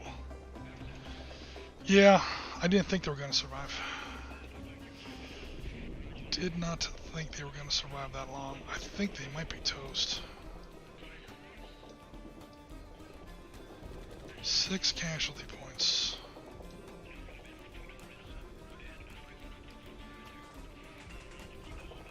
One, 2, 3, so they're killed. Casualty marker. And then, damn it, dude. He's going to assault. So here's the choice I got to make, guys. I can pay my other 3 casualty points by pinning down these 3 units here. But then if I pin down everybody in the squad, or everybody in that hex, all that's going to happen is he's going to assault and they're automatically going to get killed anyway. Without even making a roll.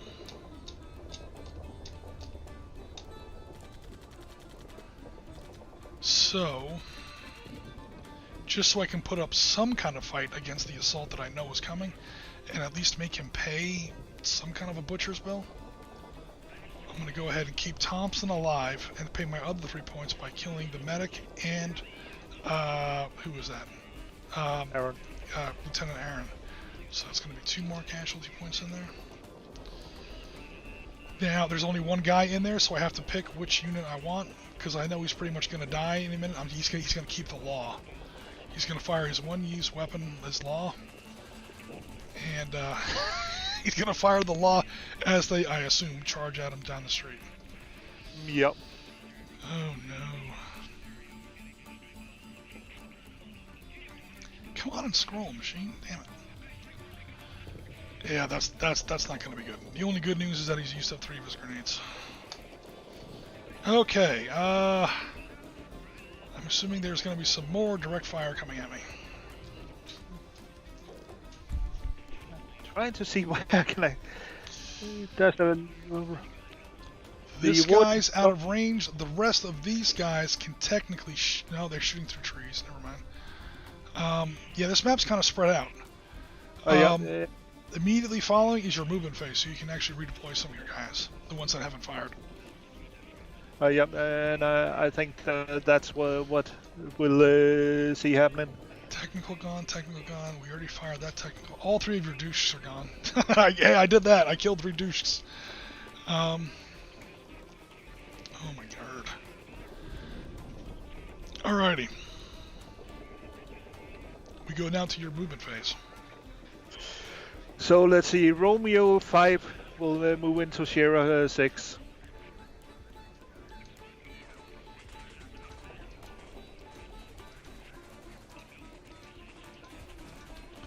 Alright, we got room-to-room combat now in Urban Fire. Sierra 6. Opportunity fire! Point blank opportunity fire.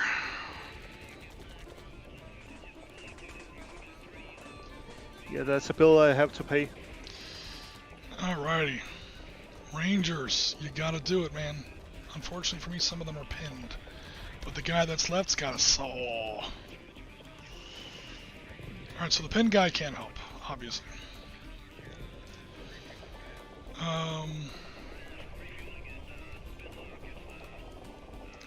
He would be shooting through tree hexes, so that's not legal. Shooting through a tree hex, that's not legal. Shooting through, okay, so it's only this squad. Or technically half squad. So I got Ramirez. I've got half squad, a fire team of Rangers with a saw, with an additional saw. So that's a total of 11 points. Cool. I'll take my 11 points. I have 2 infantry units in there that are worth a damn. So I'm going to invest 2 grenades. I gotta break up this assault. Because here it comes. Obviously, building hexes block all this fire from the south, so I can't do anything there. So opportunity fire here. Okay. 1, 2, subtract 1, subtract 2, subtract 3 for Ramirez. So I'm on the 11 row.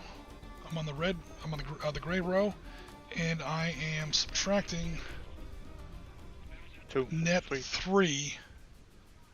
Plus 2 for your building, minus 2 for point blank opportunity fire. So it's technically plus 5 minus 3. Except I did that totally wrong. Hold on. 2 for...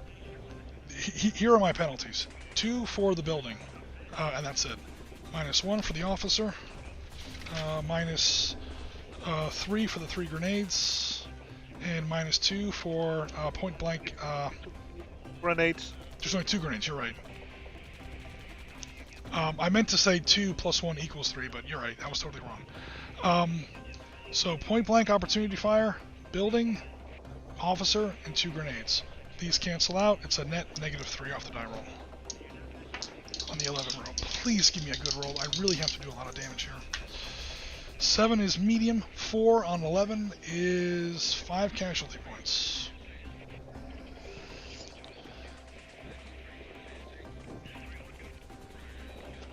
And these 2 grenades are now used up. Yeah, so how do we wanna...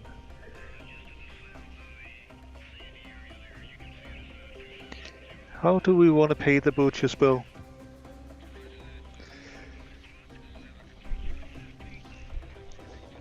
Yes, Taylor has joined the chat. Hello, sir. Where do I get the maps from? Did you make it? Yes, I was up till about 1 in the morning drawing this map last night. The beauties of Photoshop. There's a funny story about where I got some of the buildings, which I will go into as soon as we get done with this. I don't want to distract too much. Let's see, we'll kill off half squad. Alright, that is 2 down.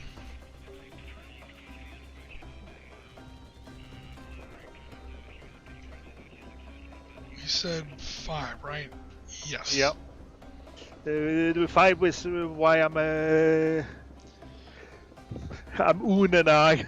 No, you're right. Yeah, there's sometimes when you have to overpay, and you're like, how do I make change? It's kind of a grim process, but. The question is to actually if I only pin that half squad and then kill the full squad. Oh, that's legal. So you bring him back. Alright, you pin the guy, obviously that's not carrying the PK, and then you kill the full squad, and that's your new stack, and that satisfies the bill. Is that what you want to do? That way. I didn't want to do it that way, but it seemed like the best way of doing it. All right, cool. That will complete that movement. Here's one thing we did forget to do at the beginning of movement. Let's check for civilian movement. We always forget this. Yeah. It's the beginning of both sides movement phase. We didn't do it at the beginning of the American movement phase because it was like the beginning of the game. It's basically set up, but it's fine. All right, so H1 does not move. H9 does move to number 4. 1, 2, 3, 4. They're heading off the map because they're running away from the gun battle. Smart civilians. Yep. All right, Tango 4. He's not moving. Damn, they're standing there in the middle of the street, right where I can't shoot back. Damn, Yeah, civilians are in the way. Welcome to asymmetrical warfare. I wanted T4 to move. Like, get out of this damn street, you dumbass civilians. We're trying to have a gun battle here, but nope, they stayed there, so they still block my line of sight. The bad news for me, again, they don't block his. He's allowed to shoot through civilian hexes, I'm not. X-ray 7 does move. Number 3. And again, we're just using the Valor and Victory artillery scatter diagram for that. Okay, go ahead with the rest of your movement, sir. So let's see. Papa 11 will move to Quebec 11. Ooh, way down here.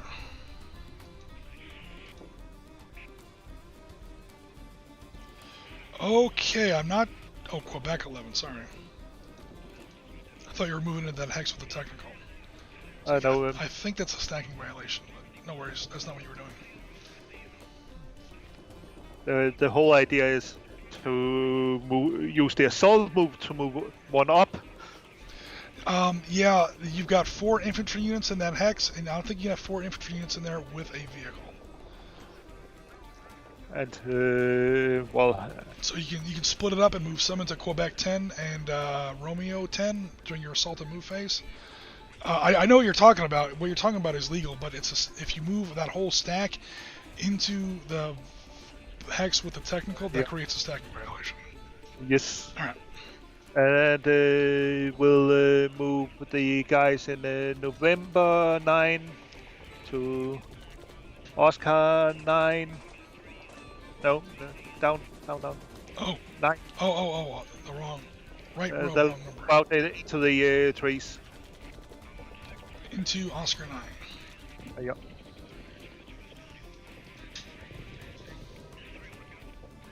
And then let's see. How far is it the guys can move? It's they can move 6 with an officer, 4 without an officer.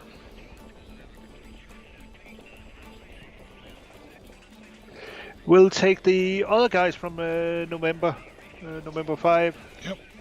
And they'll move into Juliet 6. 1, 2, 3. Oh, they're moving into a building hex. Okay, where do they start up? They start off here. Okay, toss 2 to move through a building hex. 1, 2, 3, 4, 5, 6. Yes, that's legal.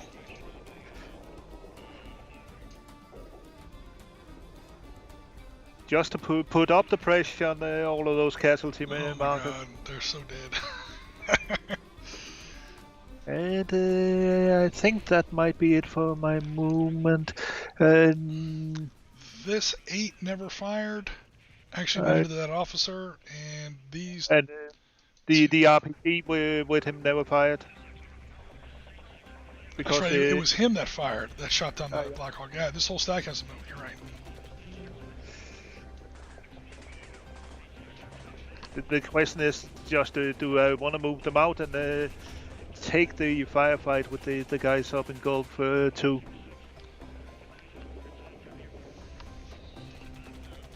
Yeah, we're insurgents. We don't really care. Yep. Okay, so go ahead. We'll move them to Hotel 1.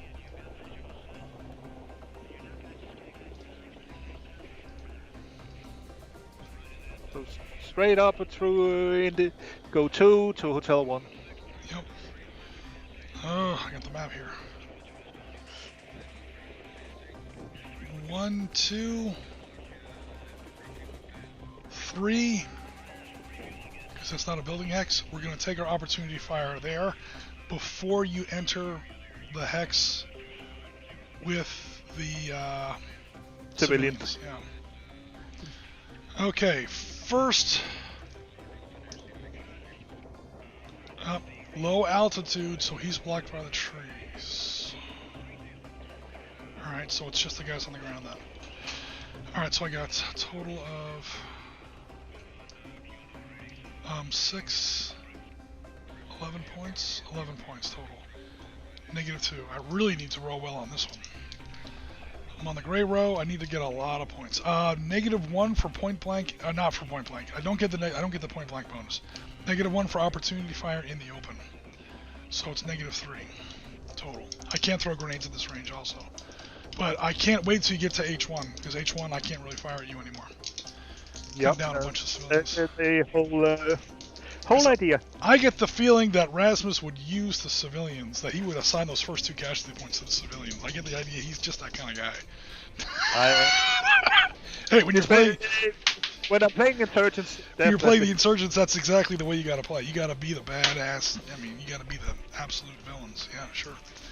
You can't afford to fight fair. If you fight my force fair, you will die so fast. Miniguns, Blackhawks, Little Birds, God knows what else. Okay, here I go with motivating. I'm on the 11 row and I'm subtracting 3 from my roll. Please.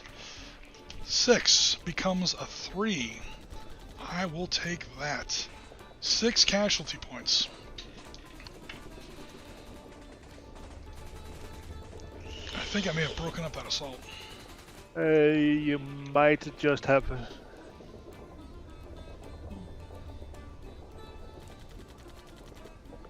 Well, we'll take the full squad and the half squad.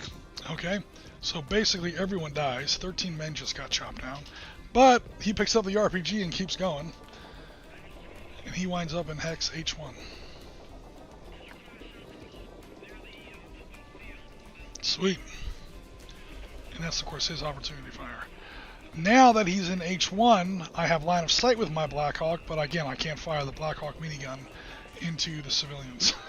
That would not be good. That would not be good. So yeah, he is really dodging into the civilians carrying his RPG. Yeah, the civilians are the only thing keeping him alive. If not, this little bird would be firing, and so would that Blackhawk.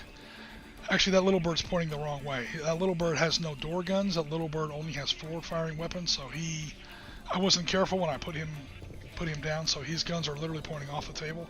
But that Blackhawk has door guns. That's the difference between the values there for people in the chat. In the upper right, I'm sorry, the upper left, this is forward-firing arc only. And then if it's in a white circle on the side, that means it's a 360-degree arc. Notice the little bird has no guns over there. Little bird guns are all on those little pylons along the landing struts. Cool.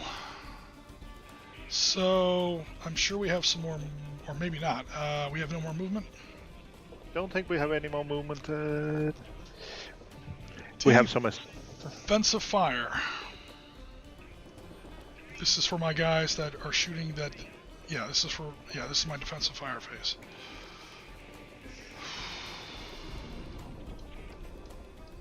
I gotta take out that technical. 12 points. Everything's in range. 12 points. 15 points. 17 points. -1 for the officer, +2 for your trees. So 17, I have to add 1 to my die roll. I'm just barely still on the gray column. 8 becomes a 9. That is a miss. Damn it.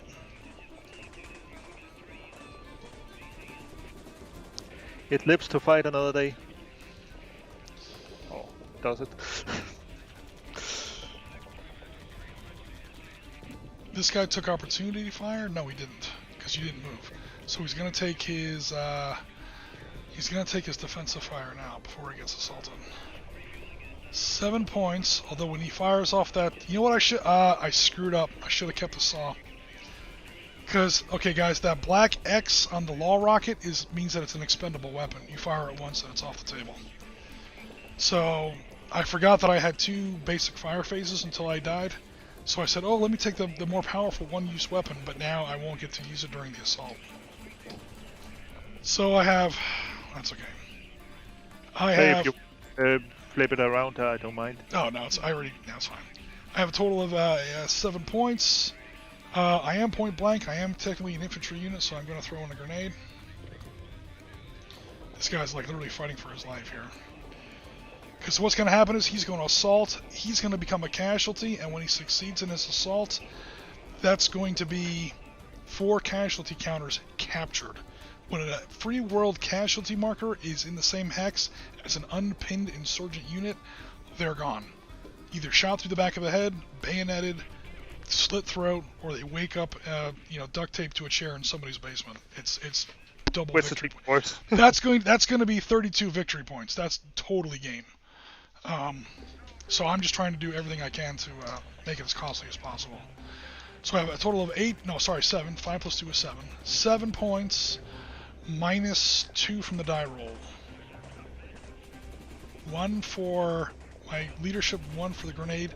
Add 2 to the dice roll back because you're inside a building still. And it's not opportunity fire, so I don't get the -2 point blank opportunity fire bonus. That's what you get for not moving. If you had to move into that hex, this was opportunity fire.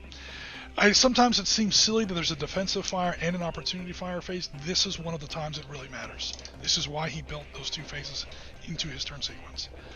If he was still running, Jelani, if he was still running into that hex, he would be like really dead. But because he's started off in that hex, his men are assumed to be, under cover in that building, so he gets the cover building bonus.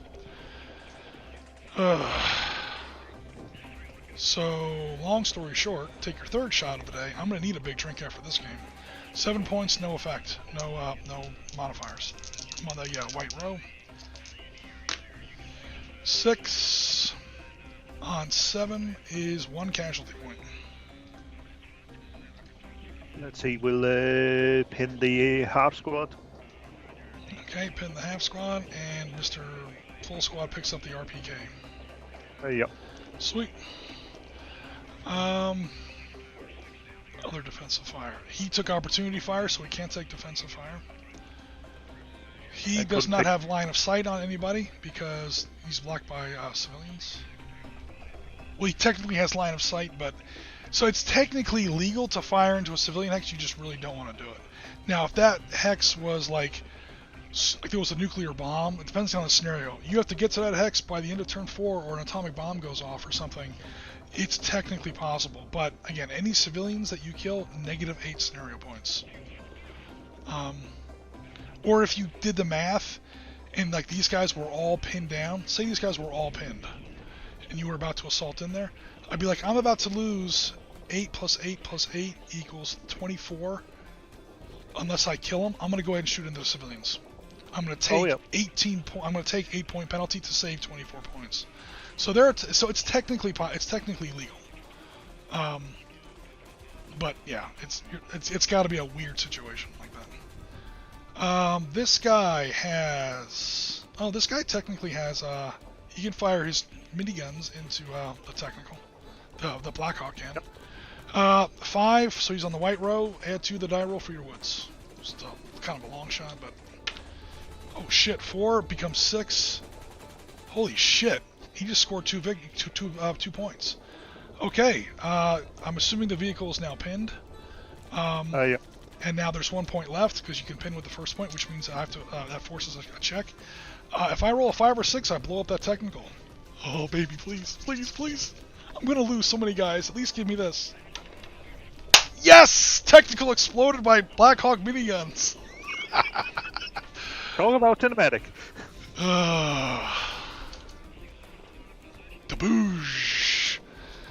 Alright, that's a lot less fire these guys are going to be taking next turn, but I don't think they're going to survive that assault. Because again, I cannot use that law. That law is now gone. Which means 1-8. Your assault is going to be 5-1 odds. If I had kept that saw, it would be like 2-1 odds. That's okay. That was a blatant tactical mistake on my part. Alright, so the Blackhawk blew that up. Defensive fire done. Oh dear God. All kinds of defensive fire. Now, he took opportunity fire, so he can't do anything. He's shooting through trees, so he wouldn't be able to do anything. He would be shooting through civilians. He can't do anything. Shooting through civilians. Right? Center dot to center dot. Yeah, he barely clips that civilian hex. Would be also shooting through civilians, so no. Okay, down here in the south we have a little bit of defensive fire, and then we'll get to your assault. And do you see anything? They can see the technical. Oh yeah. No, they can't see these guys because they were smart and hid behind the building. So, I might solve that stacking problem for you. Alright, so I got 6 plus 6 is 12, 14, 17 points. So I'm on the white row, subtract 1, add 2 for your woods. So, or trees. So I'm a net adding 1 to the die roll. Here on 11 to 17, 11 to 18. Net add 1, that's a 7. That is 2 casualty points. Yeah, net on the first and... Yeah, so I have to beat a 3 now. Shit, I might take out another technical. Baby, please! A 1, that technical survives. He is pinned. I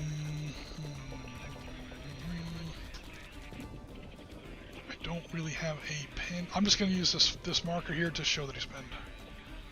Because normally I just change the units facing to show that he's pinned, but you really shouldn't do that with vehicles because the angle of the piece actually shows something. So just to remind us that he's pinned. Alright, cool. That will wrap up my defensive fire phase. All these guys are busy. Over to your advance and assault phase. Yeah, so let's see, the Quebec 9 go into Papa 8. Quebec 9? That's Quebec. So Oscar 9 into Papa 8. Yep. Oh no, there's more tangos across the street. Oh no. And then those guys will go up into Quebec 10? Yes. And we'll put them all up into that. Okay. We'll have an assault up there. Okay, here comes an assault. Oh no. 1, 4, and 3 is 8 total points versus 9, 10, because the pin guy cannot help. Yep. The pin guy automatically becomes a casualty.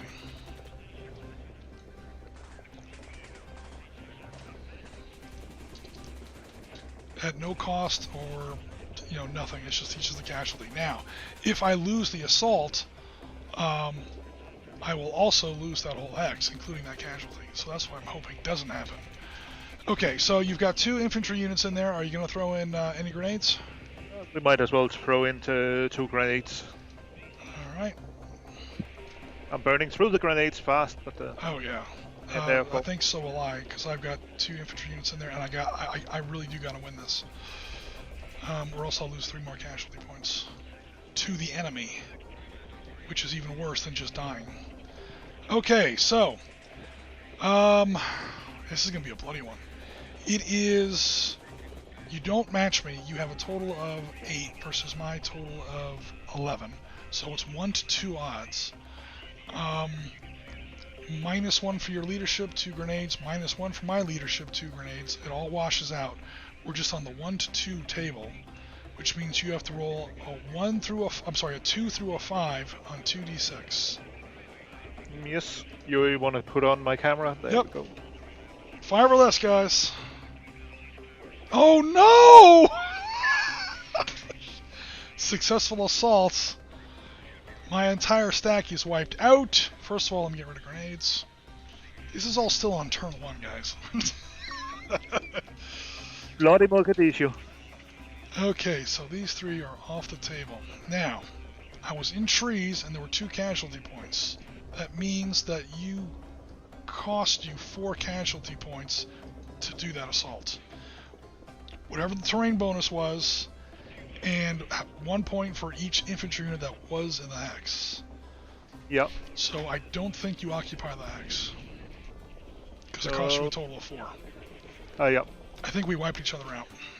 I think we wipe each other out. It's a price I happily pay. Yeah, my only thing is that since you don't occupy the hex, those 3 casualties remain mine. Remain for the doctor to pick up. Or... So that's a difference of 12 victory points. I mean, this game is tanked. I mean, I've totally lost, but you know, I'm at least pretending to try to win. All right, and there's this guy saying, "I'm glad I was pinned down and didn't go into that assault." Oh yeah. Alrighty. Other assault and move. Yeah, we definitely got a assault on Thompson and. Okay, so are these guys doing anything? As I scroll the map, we'll work our way from right to left. No, I quite like their position. No worries. Make sure I'm not hiding anything here. Okay, these guys here in Juliet 6, are they doing anything?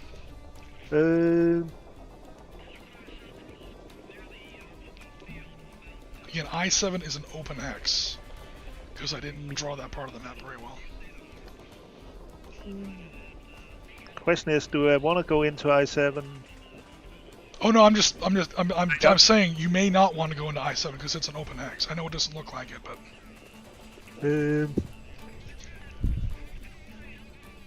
No, I quite like them where they are for now. No worries. Okay, now we go down here to poor Mr. Thompson. Oh no. You have 11 total points you're going into that assault with, because they got full squad is carrying the RPK. I have only 2. So it's the table stops at 4-1. You technically have 5-1, but the table stops at 4-1. Do I even want to use a grenade? Yeah, you already have to roll a 10 or less. I get -1 from my officer. I'm gonna at least make you use up a grenade. I'm throwing in a grenade. He's literally fighting for his life. It's Silver Star time. Staff Sergeant Thompson. Yeah, I'll throw in 2 grenades too. He throws in 2 grenades because he's got more infantry units. Okay, so it's -2 for his grenades, -1 for my grenade, -1 for my officer. Comes out in a wash. -2 both ways. -1 for terrain. No, not for an assault. It's going to add to your butcher's bill if whether or not your assault succeeds or not. Yeah, terrain never affects how an assault turns out because you're in the same terrain. You're kind of in that same hex. Yep. It just affects how much it costs when the battle's over. So it's straight out 4-1 because the tables stop at 4-1. +2, -2. You got to roll a 10 or less on 2d10. A 9. Came close, dude. He almost did it. He almost did it. Okay, so he is dead. He becomes a casualty counter. Okay, it costs you. There was 1 victory point or 1 infantry unit in that hex. There was 1 cover point. It cost you 2 whatchamacallit points. 2 casualty points to assault that hex. 1 for the 1 infantry unit and 1 for the cover bonus in the crash Huey. Or crash Blackhawk. So, can I get away with just pinning the full squad? That would cost 1 victory point or 1 casualty point. You can pin them both, but then you don't get the casualties. Or you can knock him down to half. We'll knock him down to half. Alright.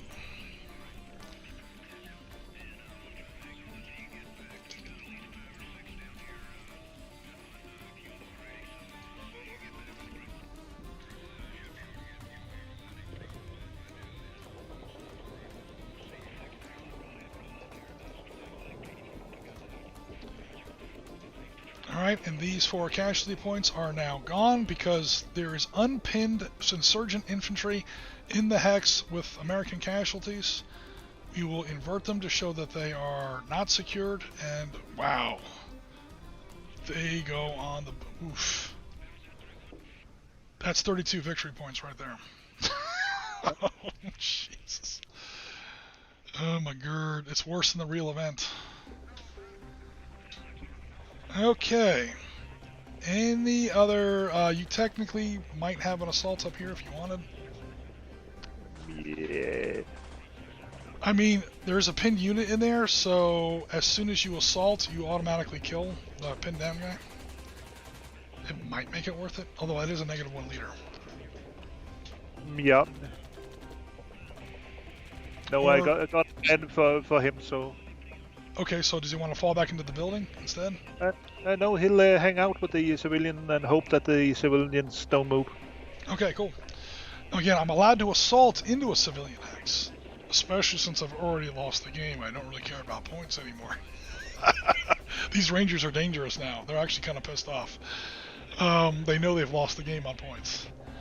Okay, cool. So that will conclude turn 1. Oh no, we go to your after action phase. Do you have anybody pinned? Yes. He rallies on a 2 or less. I'm sorry, on a 6 or less on 2d6.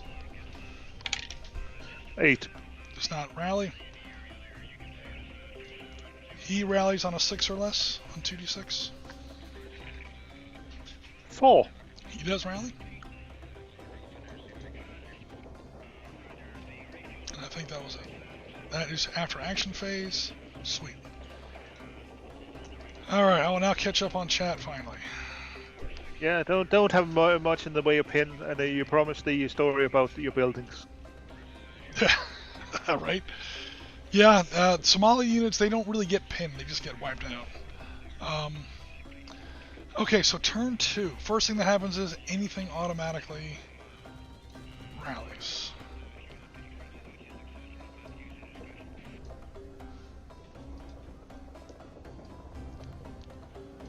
We'll probably play like one more turn. That's not a pinned unit, that's the actual Humvee on its angle. So I think that's everything. I didn't give myself any support options, because again, that's kind of what the little birds are. There was also no real artillery in this battle. Another way to do, guys, just in case anyone's interested, another way to do little bird strikes, a little bit simpler, is that you just use helicopter fighter bomber strikes. There are new rules being written for modern fighter bomber strikes that are a little different than the way airstrikes work in World War II, and helicopters have slightly different rules than fixed-wing aircraft. The Americans in Mogadishu did not use fixed-wing aircraft, obviously, to blow up half the city, but they did have what would be considered helo strikes, i.e. those little birds. It's kind of up to you how you want to do it in your scenario. You can either do it with this much simpler system, where you just assign the American player a certain number of support options, or support packages, or you can actually put the little birds on the table where they can be shot down. And also, more selectively, pick their targets and so on. They're a little more accurate when they're on the table. Okay, so I'm sorry, go ahead. More high flying. Yeah, I'm pretty sure all my guys are going to go to high altitude now. Now they've dropped all their troops. Cool. Changing attitude for a... is that a move? Yeah, it's considered part of movement, yeah. Definitely. That you will probably know what I'm thinking. Yep, let me, we're not even on that part of the turn yet though, so let me kind of get caught up in my thought process. Okay, we've done command phase. I'm not really defending, I'm not really combining or subtracting anything. Or combining or dividing anything. Have no support options. Check. I'm forgetting too many things, so I'm trying to slow down a little bit. Alright, we now go to direct fire phase.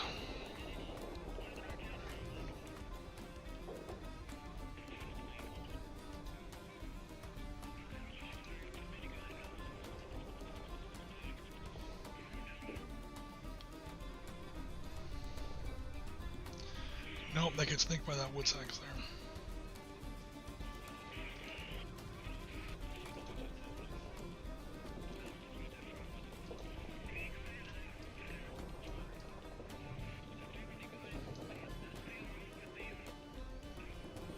Can't use direct fire because I'll kill the civilians.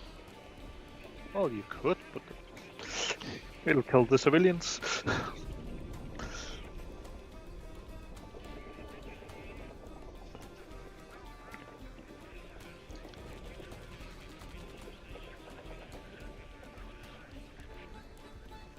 Yeah, I don't really have much in the way of direct fire yet.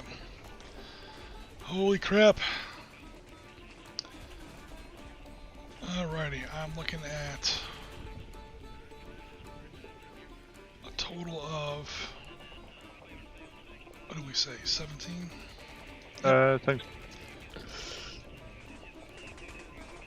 -1 into the wood, or across that wall, or -2 into these woods. I'll take the 1 into the wall. +1 for my officer, -1 for your wall, equals a total of nothing on the 17 row.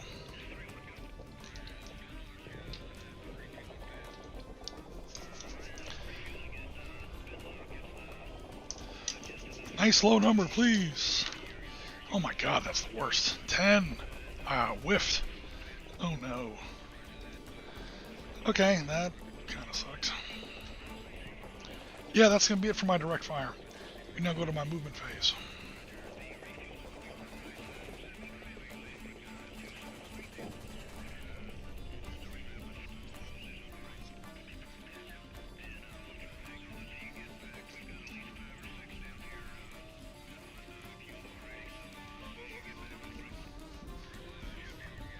Cool, there's a halo outside. Yep. Oh, by your house? Yep. I get the real sound.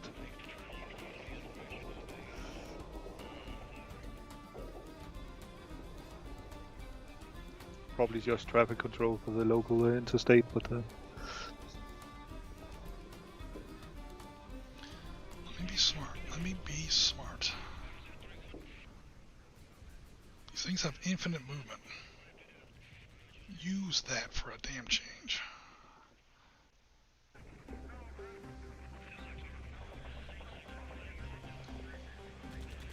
Okay, I don't think there's too much in the way of opportunity fire unless these guys wanted to take it. No. Okay. Now the helicopter's going to fire. Helicopters are the exception to the rule. They can fire after they move.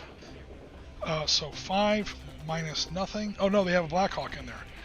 So 5, I have to add 1 to my die roll. That is a 6. That 5 was already there.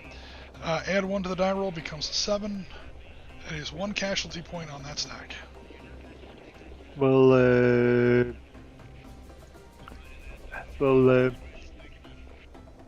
pin the half squad.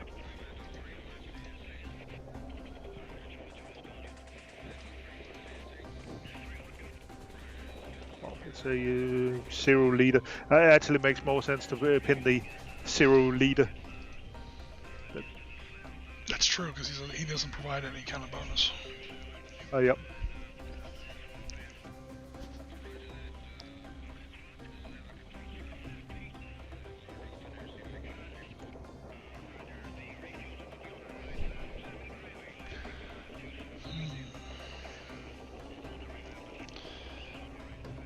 Those infantry want to move, but not quite yet.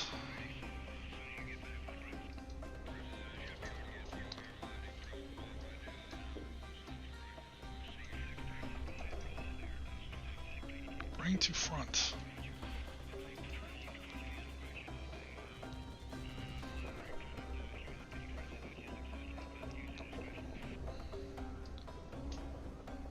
Let me zoom out here. Hold on. Because, yeah, this is why I made the map kind of big. Alright, so he's using the buildings to screen his movement. He's staying out of range of that other RPG. Now he's going to swing this way.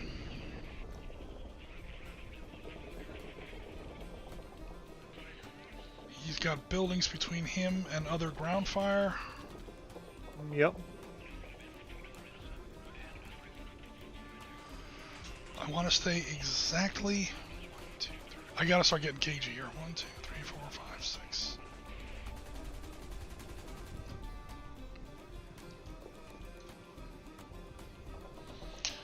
Okay, there's some potential Opportunity fire back here, but I can't do anything about it. I'd rather that than the RPG. 1, 2, 3. Well, first of all, that building blocks. This building doesn't. Let me make sure I got line of sight there. Technically, no, I don't. Alright, hold on.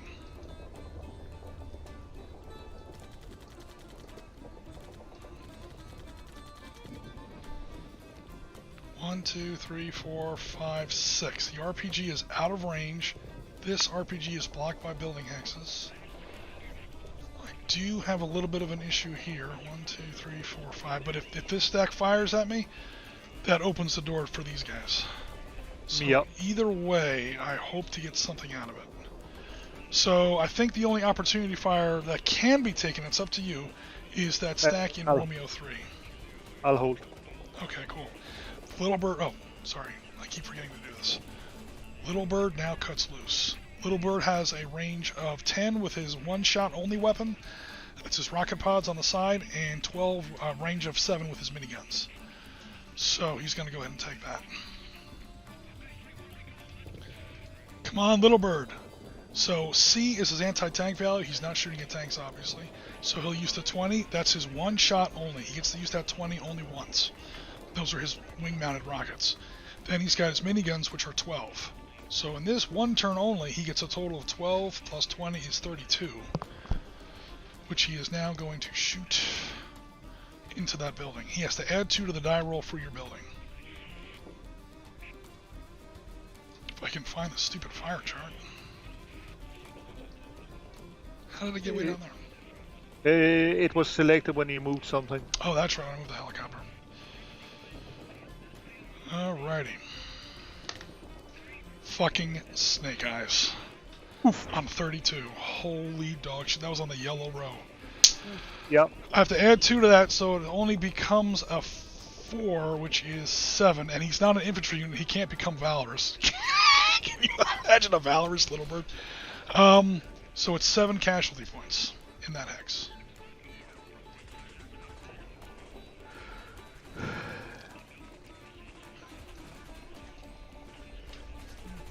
He definitely took out most of it. Yep. Well, we'll leave the pinned half squad, take out a full squad and a half squad, and then pin the other half. And the captain, well, he's not really a captain. He picks up the RPG, yeah. Yeah.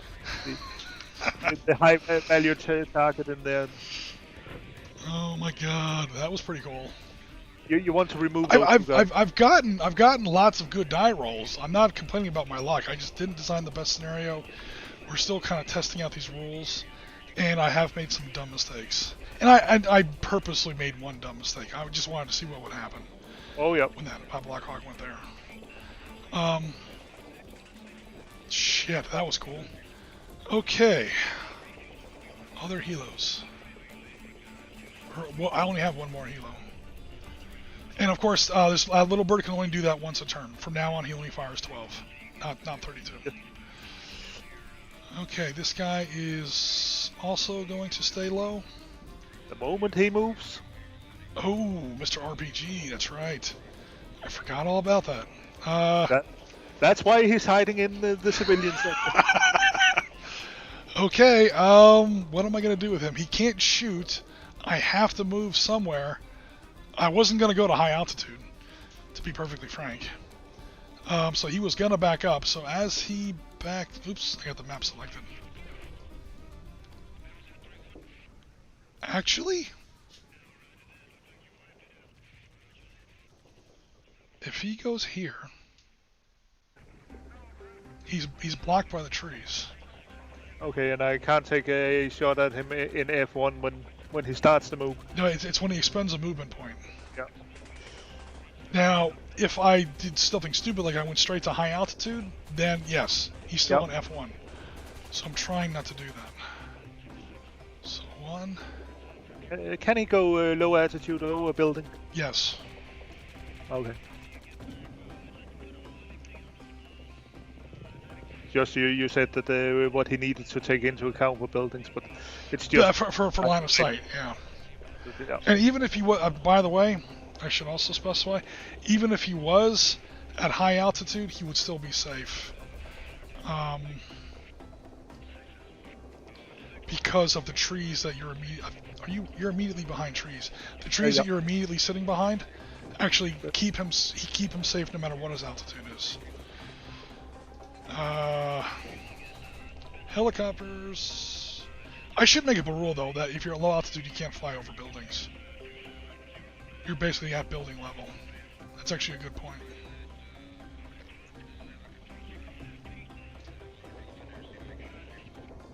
That's why we're playing. Yeah, high altitude. High altitudes are simplest movement rules. Well, he's not at high altitude.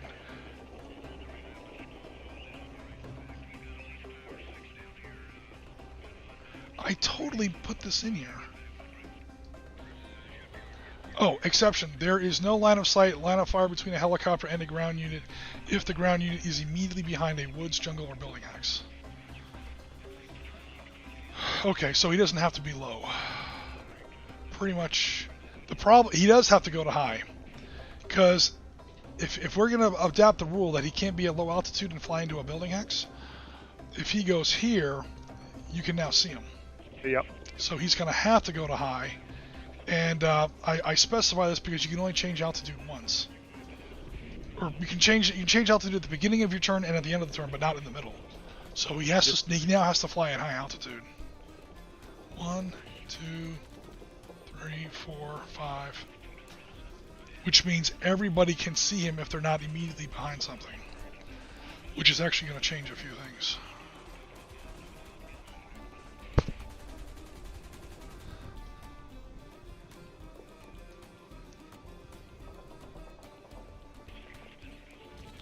Okay, he should not be immediately behind a building hex, because again, we keep saying I-7 is open.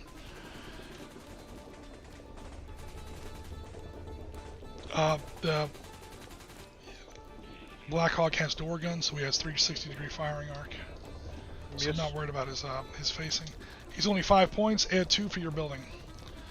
Is the long story short? Take your 15th shot of the day. All right, this is kind of a crappy shot, but you never know. 5. Add 2 to the die roll. That was a 3 and a 4, so that's a 7. Add 2 becomes 9. Pretty sure that's nothing. Yep. Yeah, cool. Alright, that's it for my helicopters. Rest of my movement.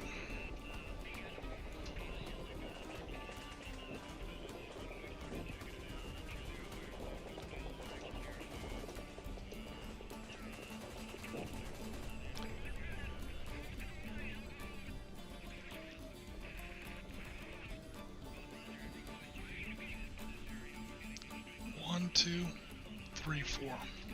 On the first one, the half squad with the machine gun opens up. That is legal. So that is 6 points. Add 2 for my buildings. You are on the white row, I think. White row, add 2. And I'm sorry? 7. 7 becomes a 9, or Yep. 5 becomes... Okay. 7 becomes a 9, no effect. Alright, so that was when I went into Echo 7 here. Yep.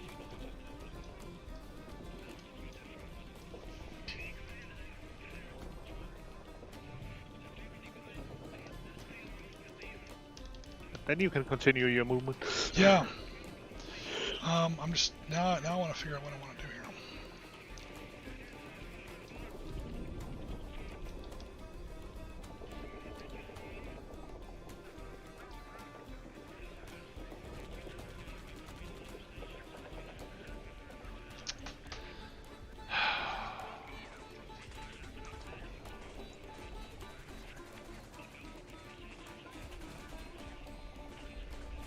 Oh god, that's 5 points up there.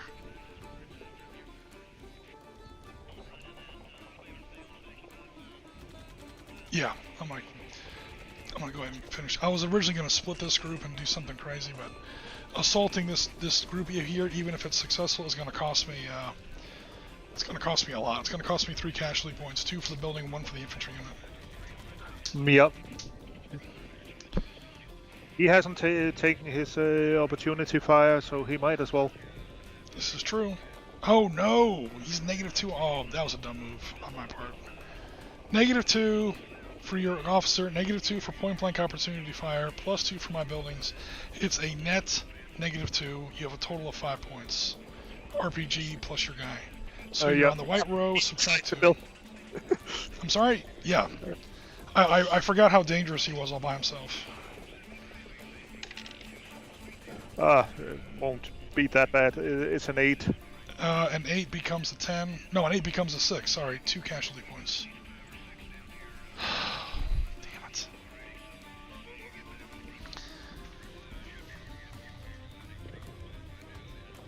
I should have thrown in my last grenades on that. Oh well. Yeah, the one grenade wouldn't have mattered much.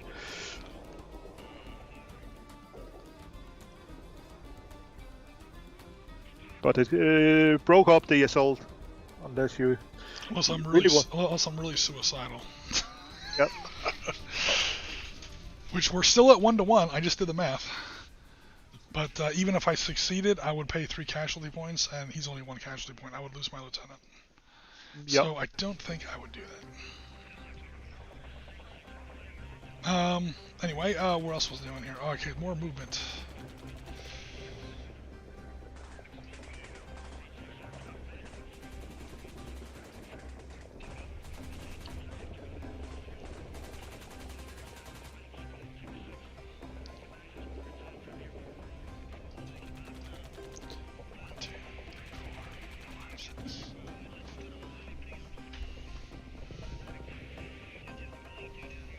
Then Juliet 6 might as well shoot at them when... Cool. There is 13 points in there. No, 15 points in there. Add 2 for buildings. A 6 becomes an 8. 1 casualty point. That's just enough to pin him down.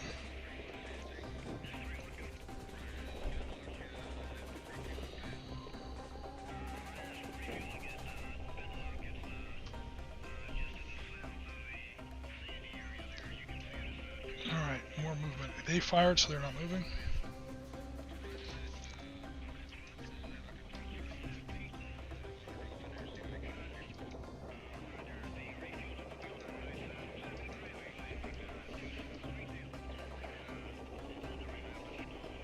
And now come the opportunity to fire from Romeo 3.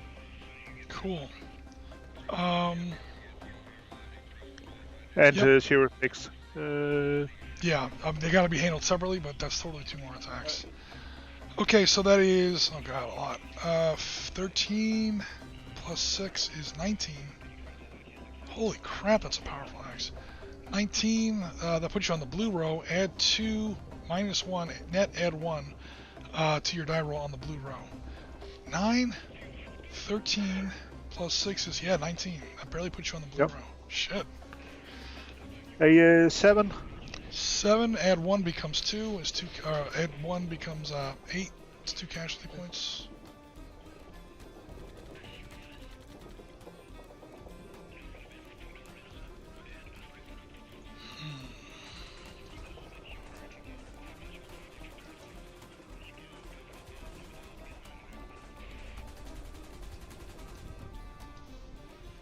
God, that sucks. Yeah, that guy or that stack been my man of the match, more or less. Aside from the guy that's. Well, he's in a good position. He's got a perfect overwatch over that double lane street there. Oh God.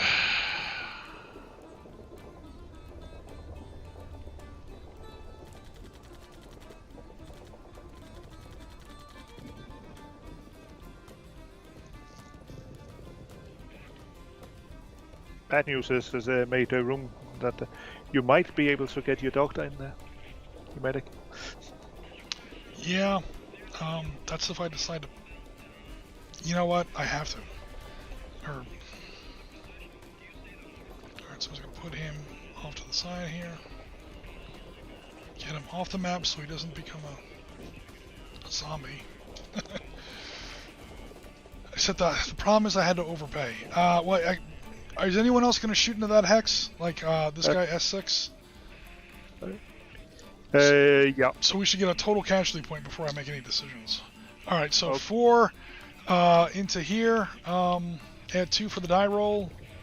Throw in a grenade. Throw in 1 grenade. It's your last one. So now it's only add 1 to the die roll. You're on the red row. Add 1 to the die roll. It'll go to 11. Okay, cool. So now we're kind of back where I started. Sorry. Subtract 2 for point blank opportunity fire because I was moving. So add 2 for my trees, -2, -1 for your grenade.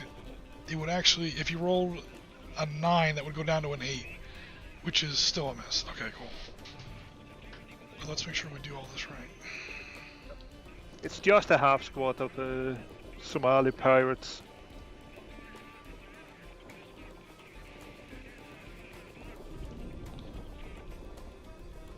It's my Blackhawk, my Little Bird crew. Get in there, damn you!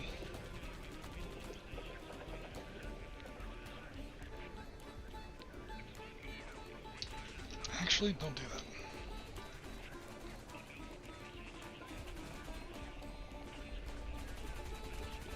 One, 2, 3, 4, 5, 6.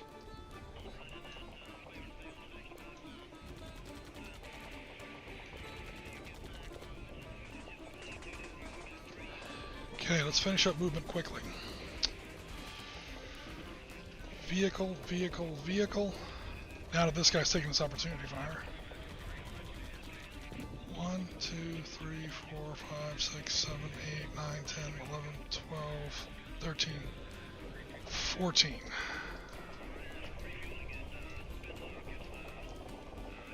There you go, Ben. If you're still watching, the deuce and a half is in the objective hex. Load up those prisoners. Now at least one of them have to get back and I get my 20 points back. Not that it matters. I lost 32 points in one freaking hex. But at least the game becomes somewhat reasonable. Closer. Yeah. Yep. If I make it, which isn't guaranteed yet. I'm going to lose some people here in these assaults. I am sure of it.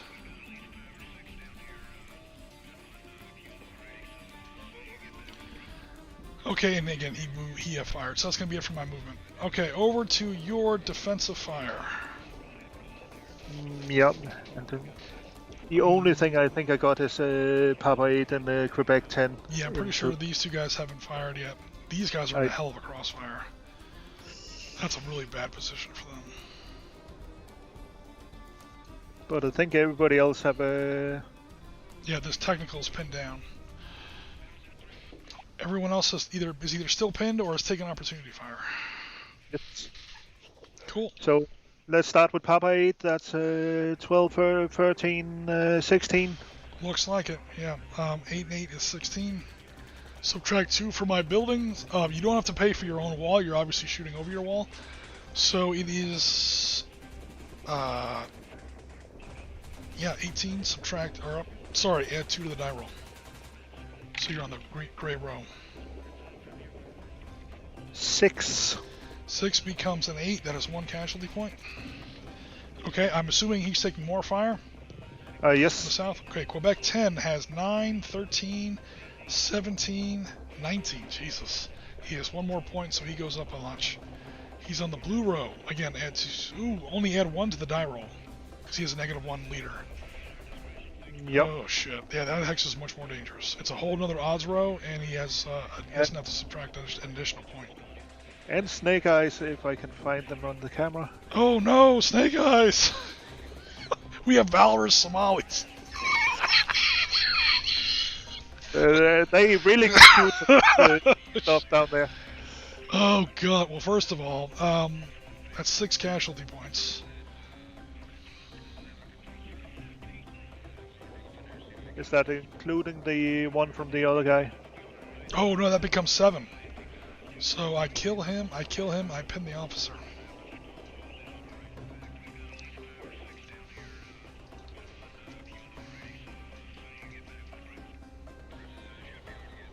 Christ in heaven, man. Jesus Christ. I hate my life. This game is so lost. Okay,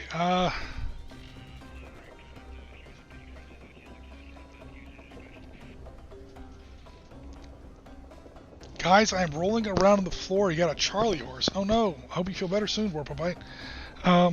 If it's any consolation, my Rangers are getting the shit shot out of them. Okay. This guy gets a 7 or less to become valorous. It's 6 for a leader, -1 for his level. 3. So he becomes valorous. This guy, 4 or less, 1 for the officer, so 5 or less. Hey, 4. This is on 2 dice, right? Yep. Okay. This guy literally needs a 3 or less on 2d6. 9. And a 3 or less on 2d6. 4. So Okay. 3 or Yeah. less.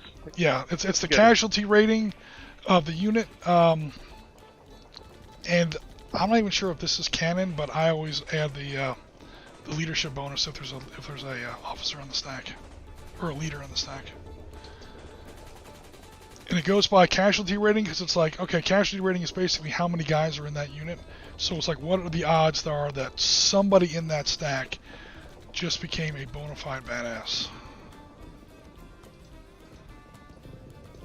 So big units have an easier chance to become valorous than little units. So it goes by the casualty rating. Cool. So we got some valor. You know what I should do? I should replace that. Medallion icon with like a little bowl of cot or something. They just took an extra hit of the drug. Oh god, dude, I'm so dead. All right, so I think that wraps up defensive fire. Over to my assault and move phase. Okay, this assault is going to be a fucking bloodbath. He's got 19 points in there. I only have 17 points in there. I need a 7 to 1. I'm sorry, that becomes a 1 to 2. I think I have 1 grenade left. I have 1 grenade left. So I basically need a 6 or less. Because we both have -1 officers.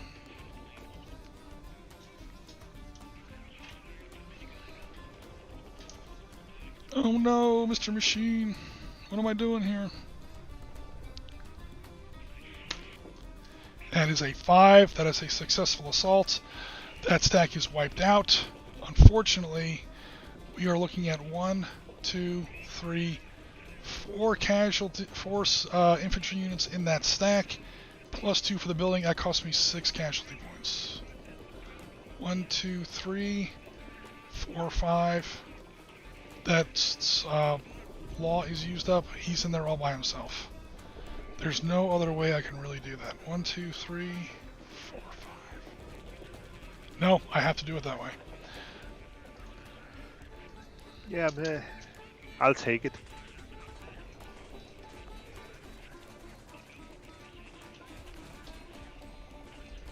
Cost me one of my best position stacks, but I'll take it. Well, I'm kind of hoping that it's going to let me get at least those stupid vehicles off the road. Yep. And I'm just like, at this point I know I've lost, so I'm just like, get the hell out of here, guys. It's time to leave. Okay. We have another assault down there. Do I? Oh yeah, I have this little baby one. I have 3, 5, 11 versus 4. That is not quite 3 to 1. It's still only 2 to 1. Subtract 1 from my leader. So I need a 9 or less. Oop, wrong button. 9 or less. 7, that's another success. 1 plus 2 for the building, that cost me 3. I can't pin both guys, because that would only be 2. I have to knock out another full squad. I'm literally, like, just murdering myself here. I just gave away 4 points for 1 point. But, what the hell. But then again, you didn't really want him attacking into the square full of casualties either. So let's make more casualties. Yep. I think that was it for my oh no, I do have one more assault. Just to test this rule. We're assaulting into a civilian hex. It's a casualty, it's a hostage rescue mission. Come on with the damn arrow, please. Gaz is probably laughing, not me if he's still here. Okay, he's got 5 points. I have 11 points, so it's 2 to 1. -2 for my officer, -1 for your officer. Again, I need a 9 or less. But if I succeed, the civilians may be killed. If I fail, the civilians are almost definitely killed. So 9 or less. 6, I did succeed. Now, that's him wiped out, and that cost me 1 casualty point because that was 1 infantry unit and no cover. Yep. So that is going to be the main guy pinned down. Now, it's literally it's a 50-50 if the civilians died in that crossfire. So it's a 1 through a 3. It's always low roll is always better in Valor and Victory. We're looking for a 1 to a 3. The civilians are okay. 4 through a 6. The civilians caught bullets in that hostage rescue mission. So here we go. 4 civilians are dead. We have blood on our hands, Captain Jacobson. You're going to a court-martial, and that's another 8 victory points for the Somalis. Oh God. We shot up the civilians. We tried to save you guys. So that goes there on the kill sheet. Alright, I think that is going to wrap things up for my disaster's turn. I think I've done enough damage. Yeah, and remove those 2 guys. Oh, those 2 counters, sorry, not 2 guys. Because I think I have done enough damage. I've killed myself enough. Okay, over to my, whatchamacallit phase? My, after action phase. Okay, first of all, 6 becomes a 7, becomes an 8 because the leader 8 or less to rally these guys. First one does not. Second one does.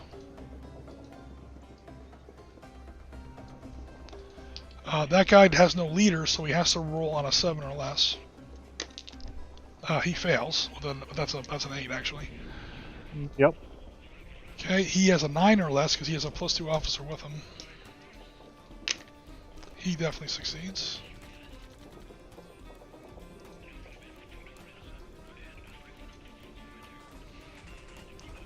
Okay, I have a pinned down officer here who does not get to apply his leadership bonus to himself because he's pinned. Long story short, he needs a 7 or less. He does succeed.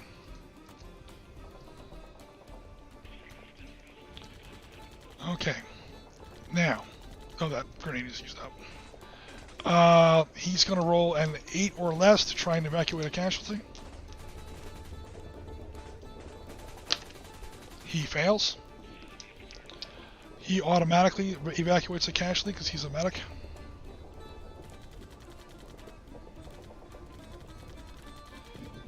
Come on, get down there already. So right side up counters are worth 4 victory points. Upside down counters or civilians are worth 8. So as you can see, I'm really in trouble here. Okay, this guy rallied, which means he cannot evacuate a casualty. This guy's going to try to evacuate a casualty. He needs 8 or less because he's an officer, -1 officer. Jesus Christ, he fucking almost killed him. Alrighty. Speaking of which, bleed out checks. At least it didn't cause a sniper. 1, 2, 3, 4, 5, 6, 7, 8. I've got 8 unattended casualties. 8 possible bleed out checks. 9. Where's the... Oh, yeah, over here. Yep. Yep. Alright, cool. So 2 in R3. They're both okay. 3 in Tango... What is that? Tango 5. 3 in Tango 5. 2 of them are dead. The medic is working. He just can't... He has too many guys. And as he's working on them, 2 of them slip away.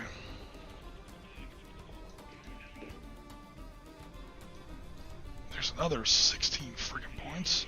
These 2 guys, Lieutenant Erickson, who can't do anything right today. One of them lives, one of them doesn't. I'm getting murdered in this game. It's not even fun anymore. Over here in Hotel 7, he's actually clinging on to life at the moment. Okay, that will finally conclude the disastrous American turn 2. Victory points are piling up. Dude, you have no idea. No idea. I'm getting slaughtered. I have an idea. Alright, so your command phase. First of all your pinned units automatically rally, regardless of morale level.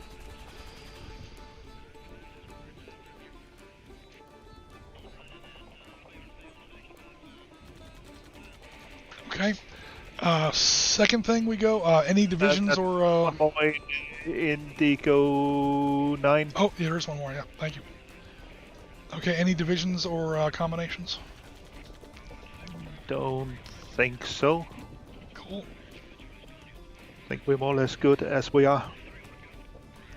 Should I have assaulted with that one? I would have killed him, but would have lost my own... Nah, never mind. Alright, cool, over to your direct fire phase. Yeah. Let's have a look down on around Ericsson. No, we might want to move those guys instead. The recoilless rifle. The recoilless rifle truck has also rallied.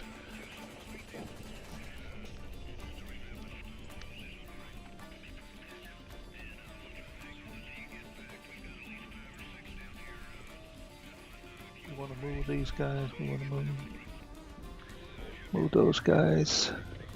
Don't think that there's any fire down there. Oh, so. Okay. Cool. So no fire in these 3 hexes. These guys are all dead. Oh yeah, and the trucks up there don't really matter. They don't have any weapons, yeah. The guys they were going to carry are all dead. Yeah. You can still move them in the movement phase. Okay, how about down here? Here's the good news. Your army is almost tabled. Yep. Not that it's going to help me very much. But,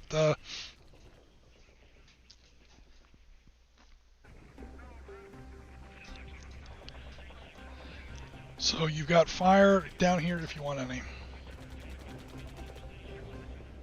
Looks like you got 3 hexes. Yeah. The only one I'm thinking about is my leader there. He's in the middle of an American shitstorm, man. He's got gunships shooting at him, Humvees outside with heavy machine guns about ready to open up on him. Exactly. So he'll take his thing, and everything into the Humvee just outside. Okay, so, all right. Is he going to fire the RPG at the Humvee? Is that what you're saying?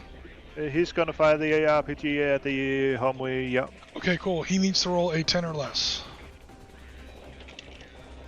A 9. Boom, we got him. No huge surprise there. Again, we said Humvees do not generate crew counters. Or, yeah.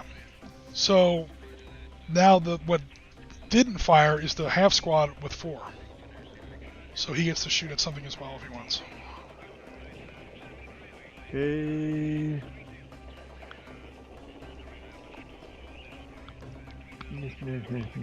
Yeah. We might as well shoot at the truck out there. Okay, go ahead and shoot at the truck. 4 points. Add 1 to the die roll because you're scraping past Building Hex Foxtrot 4. So you're on the red row. Add 1 to your die roll. 6. 6 becomes 1. a 7. 7. Yeah, the truck's fine. Alrighty. So then we have other fire down here. Well, technically you had 4 hexes. You got this clown by himself down here. Yeah. Those I got other plans for. I got other plans for all of those guys, so... Alright, we go to your movement phase. Movement phase. Now things become interesting. Let's see, we'll start with Papa 8. Yep. They'll move out onto the road.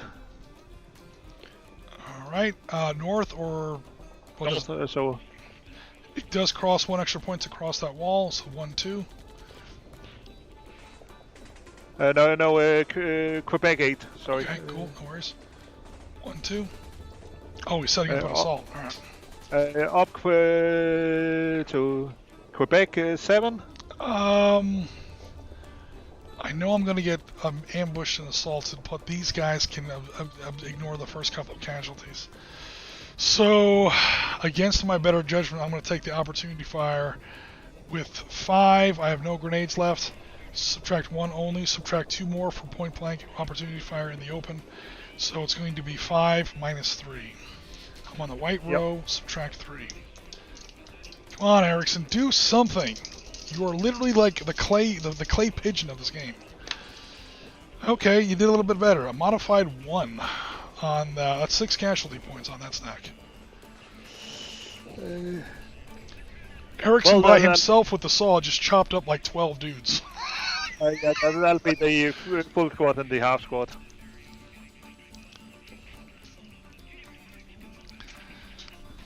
Okay, now he continues his movement. Yeah. So Well, 1, 2, 3.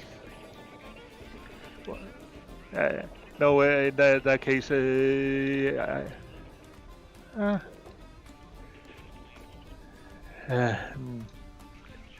yeah, Quebec 6, Romeo, or Quebec 7, Romeo 6.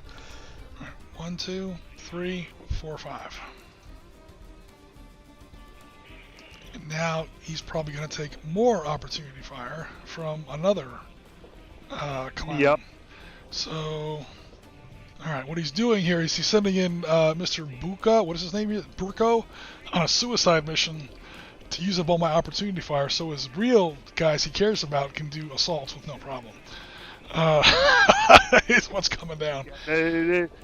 If he had been able to take half a squad with him in there, things would have been a lot different. But okay, same rule as before, except now you get +2 for buildings. So +2 for my point blank opportunity fire, -2 for your for being in a building. So that comes out in a wash. -1 for my leader. 5 on -1. I need an 8 or less. I just need to either pin him down or kill him. Come on, baby, do it. I just want to kill people, man. I'm tired of these damn Somalis. 9 becomes an 8. That is, he got away with it. He's still there. Mr. Burko lives.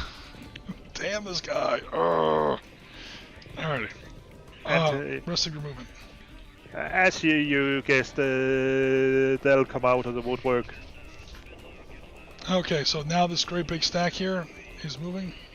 Yeah, into. Okay, where are they going? Quebec 9, Quebec 8. Cool.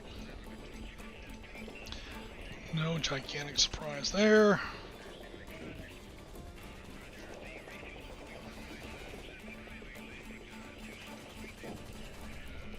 Out to shot Erickson. Yeah, Erickson can't shoot again, so I'm pretty sure he's going to get the shit assaulted out of him. The recoilless rifle. Yep. Oh, he's blocked in by that.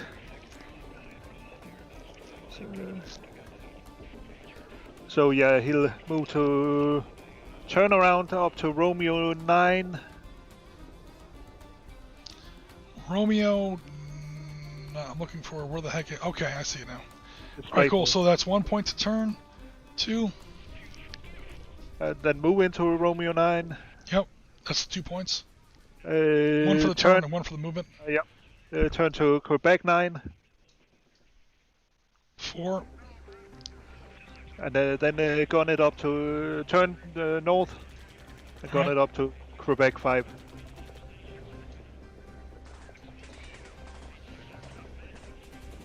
And then turn towards the hotel. Yeah, he's got that C is in a white circle, so he's got 360-degree arc. That recoilless rifle can turn, but yeah, he can face whichever way he wants. He's got the movement points. But he doesn't have to worry about facing a certain way to fire his weapon. Yeah, the fire arc rules in Valor and Victory are very generous. Okay, any other movement? Juliet 6. Yep. We'll go out to Indigo 6. Okay. And then Hotel 5. Okay. And then Golf 6. Golf 6. Okay, cool. And then... Do I take opportunity fire with the 50 on the thing? Shit. Yes. 6 on the Humvee. Not point blank, but you are in the open. So that will be -1. 6 on -1. On the white row.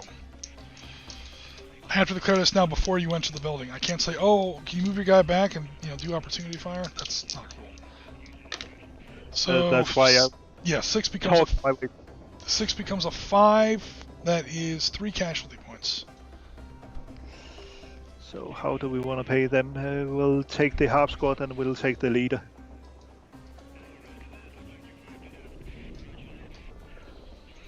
And then the full squad with the... So 1, 2, 3, you've got... Well, now he doesn't have a leader. So he literally has to stop there. Do you want to put the leader back? Remember, your movement is 4 without a leader, 6 with a leader. So we'll put the leader and the half squad back. We'll... Yeah, what did I say, 3? What you can do is you can knock him down to a half squad and then pin the half squad. Yep, that was what what my math was working out to. Technically legal. You're just not allowed to pin people and then kill them, because that's like, cheesing out the math. All right, now that stack still has a movement rate of 6. They've used up 3 so far. It's 2 to move into a building hex, so they can keep moving. Yep. So into the building with them. With 1, 2, 3, 4. Also, your stack is now legal. If you took everybody in that hex, it would have been illegal. You would have been overstacked. Yeah. The idea was always to leave leave something outside. Oh, so. cool. Okay. Yeah, I just want to see how many casualties I would end up with from opportunity fire before. Okay, now I'm assuming I'm going to get assaulted, so I can't take opportunity fire on the guys that didn't move. But the guys that just moved into the hex, I have to, or else I'm going to get. I'm sure I'm going to get assaulted anyway. 2, 6 is 8, 11 points. That's enough to put me on the white row. -1, -2 for point blank opportunity fire, +2 for buildings, so it comes out to a -1. Gray row, -1. Please, I'm trying to survive here. That's not a great roll. So that becomes an 8 on the gray row. That is 1 casualty point. Kill off the 0-point leader. One of those 0-point leaders, yeah. Or no, okay, cool. Alright, cool. You've still got squads to operate all your crew-served weapons. Cool, everything's good. Alright, any other movement? Yeah. The squad down there on the Blackhawk in the Hotel 7-8. Yep. They'll move to Golf 8, Foxtrot 7, Foxtrot 6. Alright, when they're in Fox 7, the Blackhawk is going to take opportunity fire with miniguns.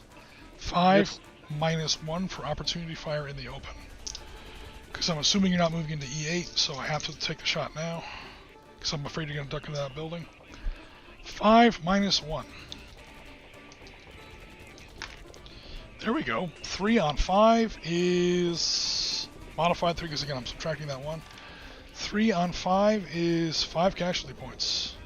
I think that's that stack toast. I think so, yeah.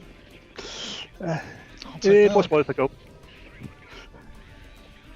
And last but not least, the clown walk around down there by himself. India 9, yep. We'll move into India 8 and then into Hotel 7. Yeah, I was afraid of that. And I've already used up my opportunity fire, so I can't save him.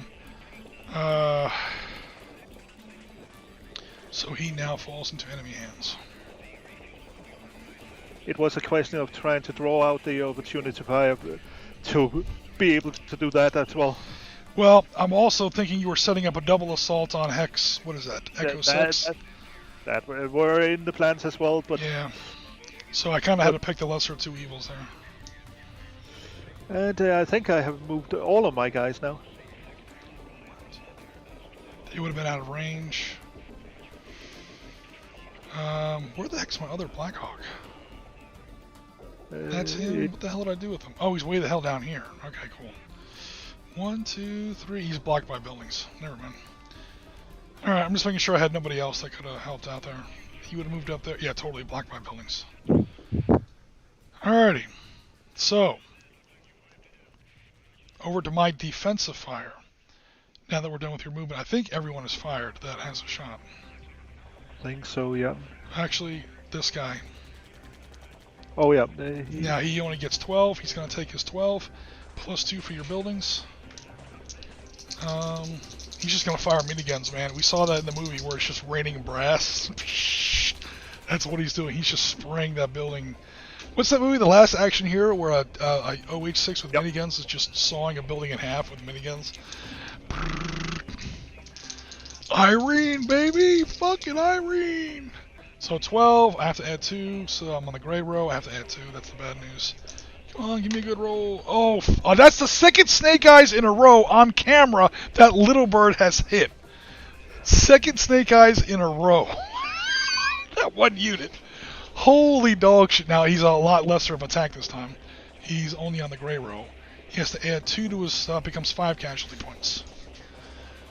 Yeah, but it's enough that it'll cause me a lot of issues. Actually, it'll kill the stack wounded. Well, you'll be able to pin the captain, the militia leader. Because he counts for 2, he counts for 2, you only have 1 more, you can go ahead and pin him. Yeah, okay. So he's technically still alive. And he'll hold on to his RPG. His favorite RPG. That's Allah's Thunder right there, man. He gets shot down, at least 1 Blackhawk with that. I think a Blackhawk and a Humvee. Yep. He's taken out with that thing. Alright, so HVP, or most valuable player there, and definitely this second Little Bird. Can you imagine if I didn't lose that first Little Bird on the first turn? Oh, yeah. This game would have been toast. Of course, they all wouldn't have been rolling Snake Eyes, but... Holy crap. Okay, defensive fire. He's out of range. And blocked by that. He's fired. They've definitely fired. He's pinned. Fired. Fired. Medic can't fire. He hasn't fired anything, but I don't think he has any targets.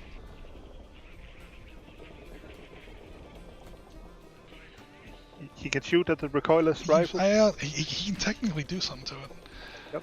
I mean, it would have to be a hell of a roll. Okay, here we go with. He doesn't carry a grenade launcher. You know, I keep forgetting. All my guys carry grenade launchers, but I haven't had much chance to shoot at technicals yet, so no worries. All right, so on the 4 row, -1 for my leadership bonus. Especially the way I've been rolling today. I mean, as bad as this game is going, I admit it, I'm rolling really well, which just means the scenario was even more screwed up. Like, look at that. That's on camera, dude.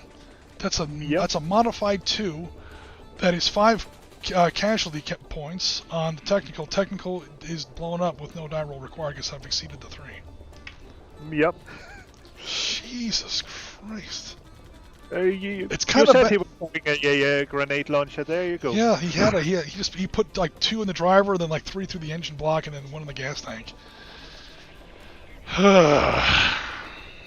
right, now I'm done with defensive fire. I think I've done enough damage. And all right. The good news is I don't get my assaults down the other end.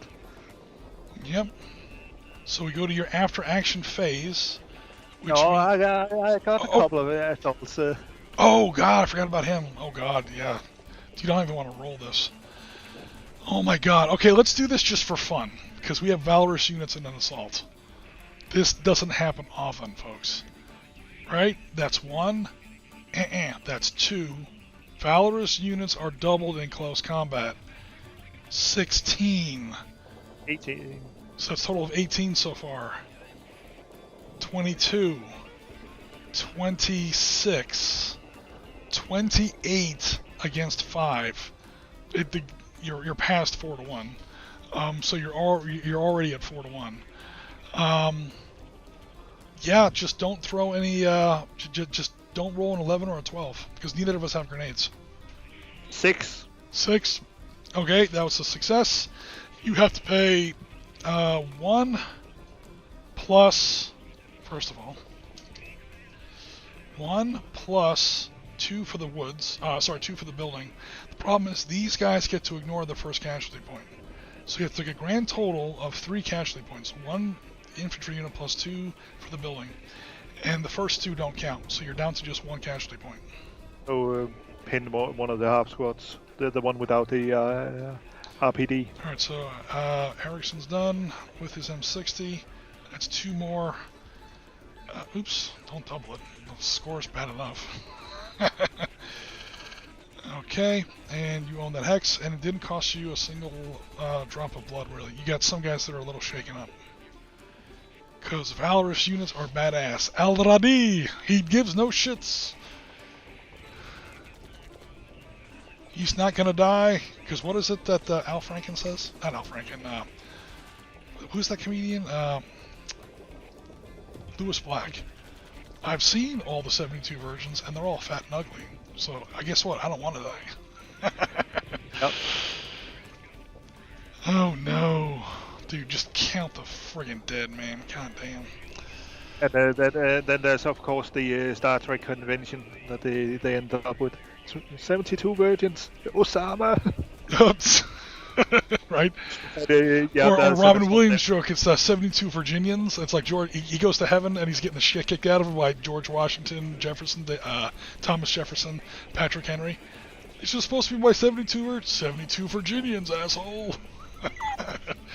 Or 72 virgins could also be 72 guys at a Star Trek convention. Apologies to our Star Trek fans out there. And I wouldn't say wargaming convention in this crowd. No.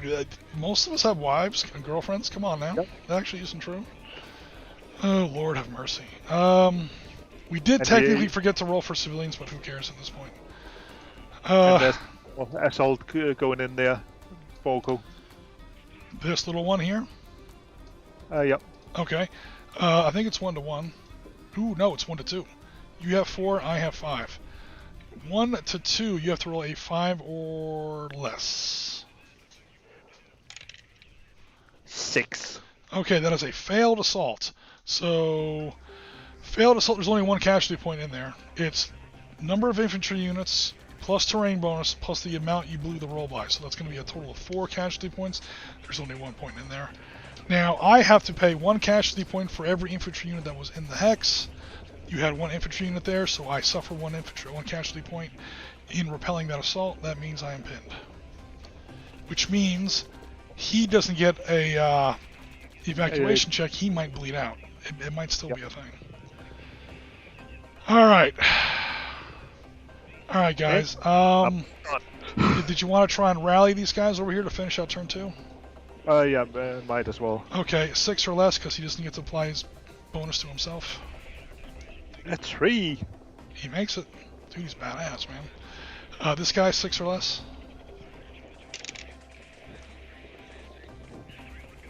5. He makes it. Camera. I think that was it. Oh no, there's one more down here. He needs a 7 or less because he has a -1 officer with him. 8. He actually failed. So, of course he fails. He got the officer with him. He's got the officer and the valorous units. Actually, he's more afraid of his officers and his comrades now than of the Americans. Oh no. You haven't seen what they do to prisoners and Oh, good God. Alright, guys, and I'm going to call it. We've been up now for over 3.5 hours, or about 3.5 hours. I'm going to, plus this game is tanked. Yeah. Even if I got one of these vehicles back, which I think I would, you might take out one on the trip back. On turn 3, this little bird would probably shoot somebody up here. Actually, he has no line of sight this turn. So yeah, they would definitely make it off of there. Unless we counted 20 points per vehicle, which is not the way the rule's written. Yeah. And then the Blackhawks would probably kill everybody else that's left. So there probably wouldn't be that many more Americans killed. Because on turn 3, we would pretty much table what was left. So all these guys would wind up being saved eventually. Because I can scatter around my whatchamacallits. But even if we did that, 1, 2, 3, 4, 5, 6, 7, 8. That's 8 secured casualties. That's 32 points.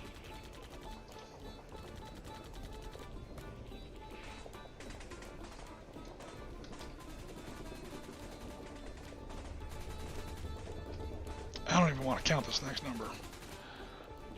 The upside down ones. 1, 2, 3, 4, 5, 6, 7, 8, 9, 10. 80 points. Complete table. Oh, U.S. helicopters. You shot down 3 helicopters, right? Or 2? Yep. 2 Blackhawks and 2 Blackhawks and a little bird. So that's another 12. That's 92 plus 32. 124. Yeah, this is how out of balance this game was. Because I can't even complain about the die rolling. I rolled snake eyes. I rolled 3s.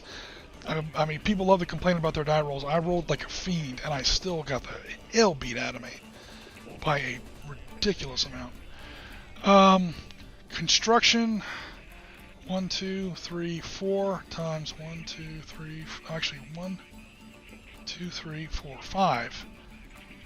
5, 10, 15, 20. Oh my God! You know what I wasn't counting? Prisoners of war. How many guys I took in assaults? Yep. How many assaults? I didn't do that many assaults. Did I? Did I do any successful assaults? Yes. You had one down north of Ericsson. This guy here took 4 counters. That would have been 4 POWs. That's not enough to save the game, but... and you took, I think, two more POWs from the corner.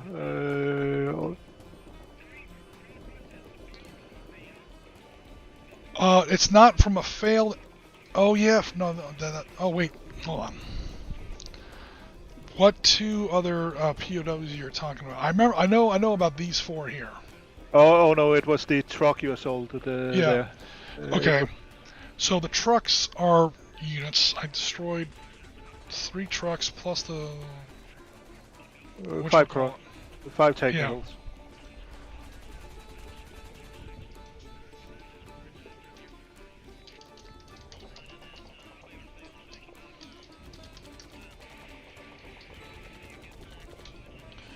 We're literally making this game up as we go. And then total casualties. Again, I'll have to subtract those POWs because I can't count them twice. You can't be a KIA and a prisoner. Yep. Let me just get a total number here for Somalia units. It's always best to just count up the total number and then count what's left. And there would have been nothing left by the end of turn 3. So 5, 10, 15, 20. 24, 28, 32, 36.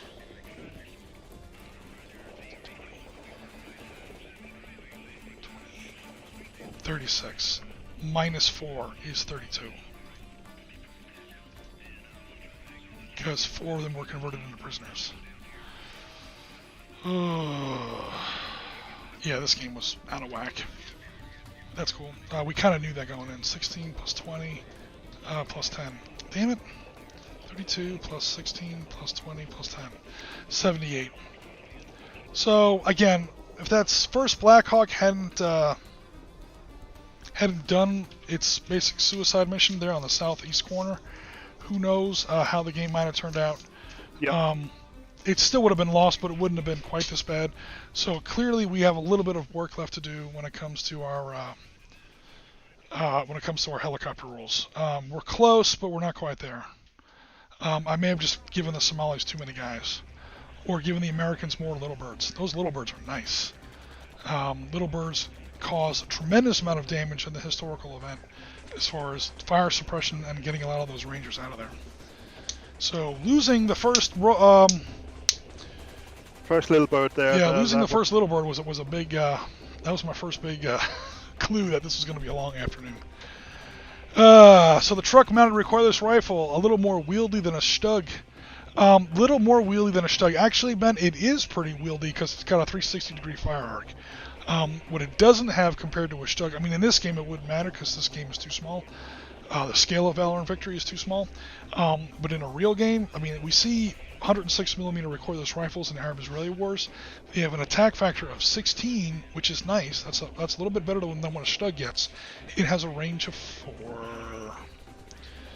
So a Stug definitely wins in that regard. The Stug wins out on this. Yeah, the totally. Stug got out.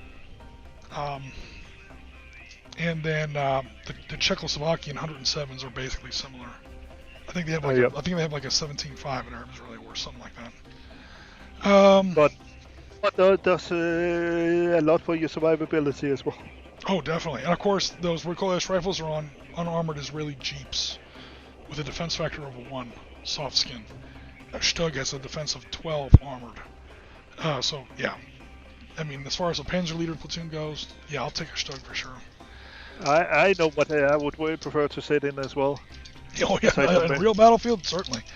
That's for damn sure. Aside from my body being too unwieldy for a Stug. Yeah, would they even fit you at a Stug? Your head would be popping out the top. Probably, yeah. Yep, you have to like build an extra cupola on top for you. they don't really build tanks for 6'5". Nope, not really. Okay, let's see what else is going on in Mr. Chat. Yeah, Ben Johnson says that scene that night with the airstrike. Yeah, that's those little birds. In fact, I think it was General Garrison said, he's like, I want the little birds up all night. It's the only thing holding this city back. We got to hold them back until daylight. So I only had one little bird here because I lost my first one. So again, I wasn't at high altitude. If I was at high altitude, I think I still would have lost it. But that was a lucky die roll. Yep. So I'm trying. It's tough to tell if they're just one game, but I'm just trying to see how out of whack either this scenario was. I'm pretty happy with the way the actual helicopter rules work. There's a few tiny bits I have to clean up in the actual rule book, which is going to screw up my formatting. But yes, assaulting after fast roping out of a helicopter. Fast roping counts as landed only during opportunity fire, not direct fire. There's a few little asterisks that I have to clean up, just to answer some of the questions that came up in today's game. Flying, low flying. Oh yes, yep, no flying. Low. Let me write that down. Low flight over buildings. Because lows seem to be hogging the ground, so. Yeah, it's kind of nap of the earth. And I mean, you can always say, well, low is 100 feet, or low is 60 feet, or low is, and the buildings are 3-story buildings, or who cares? The point of low altitude is that terrain matters for line of sight purposes. Well, if the terrain matters for line of sight, it should also matter for movement. It shouldn't, matter for one thing and not the other. That's kind of weird. So, as far as the fast way to explain the difference between high and low altitude terrain doesn't matter, low altitude terrain matters. At least some terrain. Obviously, stone walls, gullies, streams, lakes, but in actual Valor and Victory language, woods, buildings, jungle. Those three will matter at low altitude. Therefore, those should also matter for movement. It just makes the game a little more clean and a little more sensible. The game didn't have a nighttime turn. Purple how about a chain stretch between the building roofs?